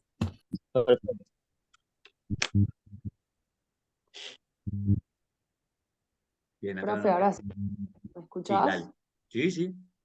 Te quería hablar primero de la actividad, la segunda que dijiste, que es la de como los 5 instrumentos de recolección de datos, era, ¿no? Sería como establecer 5 instrumentos distintos. Distintos. Ah, ok, perfecto. Y después te quería decir, cuando estabas hablando de los instrumentos de recolección de datos, que dijiste lo de, bueno, la observación, que digamos la observación siempre está, la entrevista y la encuesta, que la entrevista y la encuesta obviamente se pueden usar para, digamos, situaciones distintas, pero lo que voy es, la entrevista y la encuesta también van a dar como resultados distintos, digamos, entonces se puede, digamos, decir que una es cuantificable y la otra es cualificable. Bueno, te da más posibilidad la encuesta a cuantificar, lo que no Claro. implica que puedas observar categorías que son cualitativas. Pero también vos con la entrevista podés cuantificar. Lo que cuantificás a algo entero. Vos cuantificás a, por ejemplo, no sé, mira, te digo algo que puedes hacer con la entrevista. Vos con una entrevista podés valorar el nivel de atención de un sujeto. Y es cuantificable. Vos decís, bueno, mira, tuve una entrevista con fulano y el 85% del momento estuvo concentrado y el restante estuvo... Ah, entonces vos también podés cuantificar. No es sine qua non el instrumento, pero mayoritariamente es más cuantificable la encuesta. Mucho más cuantificable el censo, ¿no? Claro, porque yo pensaba, la entrevista da lugar a la subjetividad de la respuesta de la persona, porque si bien dijimos que ponerle la entrevista vos se la haces a 3 personas, no vas a hacerle una entrevista a 50 personas, pero digo, yo te puedo preguntar a vos, no sé, le puedo preguntar a Cecilia, Cecilia, ¿qué opinás de la clase? ¿Te pareció una clase que te aportó a vos? Y le puedo hacer la misma pregunta a Sol y le puedo hacer la misma pregunta a Diego. Capaz yo estoy esperando que me contesten, sí, la clase me pareció positiva, qué sé yo, me llevo esto y esto. Y capaz Cecilia me va a, o sea, todos van a entrar en su subjetividad y en lo que cada uno entendió. Entonces, dar como consecuencia, digamos, a que lo lleve a algo más cualificable que cuantificable. ¿Me explico? Sí, es más, no me parece el término de cuantificable, pero sí en torno a la subjetividad humana, la entrevista brinda más elementos subjetivos, quizás. Más objetivizada la encuesta, porque vos tenés una mayor cantidad de posibilidades. De todos modos, quien lo hace de una u otra forma, Ailín, es el investigador cuando genera el instrumento. Si vos generás un instrumento de recolección de datos llamado entrevista, pero ponés el dato que vos querés obtener y es preciso y es vincular, sea cuanti o quali, vos lo vas a encontrar. Por eso depende mucho de cómo construyamos esos instrumentos. Claro, está bien. Gracias. No, por favor. O Bien, sea, ¿alguna profe, otra? que sería bien concreto, ¿no? Bien concreto lo que tenemos que aportar, digamos. No es que tenemos que desarrollar demasiado en la problemática. Bueno, lo concreto o no, hacete entender. No pongamos límites, pues dejamos, pues si no, lo que escribimos con la mano lo borramos con el codo, ¿no? No nos pongamos como No, límite hacer algo ni muy preciso ni muy amplio. No vamos a hacer 40 hojas, normalmente da 40, un foro de 40 hojas, claro, y ahí- tampoco tres cositas así. Entrevista al entrenador porque tengo ganas, ¿no? Tampoco así, ni lo muy, muy, ni no tan, tan, sí, pero que se deje entender. se entiende, se entiende. Sí. ¿Sí? Bueno, nos encontramos entonces en 15 días, cualquier cosa me escriben, lo conversamos, si quieren antes del foro, que lo voy a abrir ahora en un ratito, lo abro. Si lo quieren antes de eso, mandámelo, profe, a ver qué te parece, si me puedo recomendar algo, también me lo mandan, yo les doy mi recomendación, lo suben al foro y ahí hacemos la reflexión. Voy a poner un foro para que, tipo, más como debate, para que ustedes también puedan proponerle al otro algo o darle su visión, ¿les parece? Para que sea un poco más integrado. Bien. Profe, te quería hacer última pregunta. ¿Tenés fechas de parciales ya establecidas? Bueno, ahí está establecido como la evaluación el 8 del 5. Ah, ok. Que a nosotros ahora estamos en el proceso para la recogida de datos. La clase que viene, la semana que viene en realidad es asincrónica con el análisis del contexto sociocultural y económico.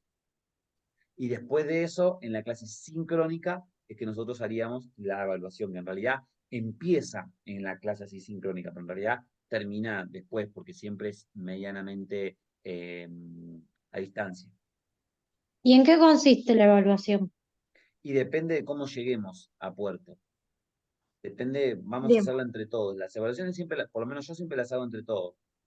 Ustedes, como quieren ustedes, como quiero yo, como quiere la asignatura, vamos generando un consenso y decimos, bueno, hasta incluso podemos hablar de día, bueno, che, no, hoy solo no me alcanza, vamos hasta mañana. Es bastante libre, pero siempre va a ser la construcción de algo. La construcción de un proyecto, la visualización de otros proyectos y ver dónde están los errores del proyecto y por qué, la verificación si se cumple con algunos elementos, la determinación de proyectos de otros, porque me puede ser de asignaturas mías, de la misma asignatura de chicos de años anteriores. Vamos a jugar con eso. Bien. Profe, no Bien. habría inconveniente que ese día también, un poquito después, como vengo haciendo por el club, vengo del club. O sea, Sí, no, me sumo hasta ahora porque vengo del club. No obvio, habría obvio, inconveniente re. ese día tampoco. Sí, ten en cuenta que somos casi 20 y son poquitos los Genial. que vienen, así que no hay problema. Lo importante es llegar. Sí, yo también, profe, yo generalmente pido permiso en el trabajo, me dejan salir antes, pero ante alguna eventualidad que no pueda Total, salir por alguna cuestión, total. De 10, no hay problema, chicos. 100% libre con eso. Bien. Mientras vengan, genial. Así que bueno, les mando un abrazo grande, disfruten mucho. El video también lo subo ahora, por si alguno si cliqueó ahí con alguna cuestión, llegó tarde o algo, lo subo ahora un ratito y después lo pueden observar también. Gracias. Muchas gracias. Buenas noches a todos. Chao, profe. Gracias. Chau, Chao. profes. Gracias. Un placer. Chau, chau, chau. Chao, chao.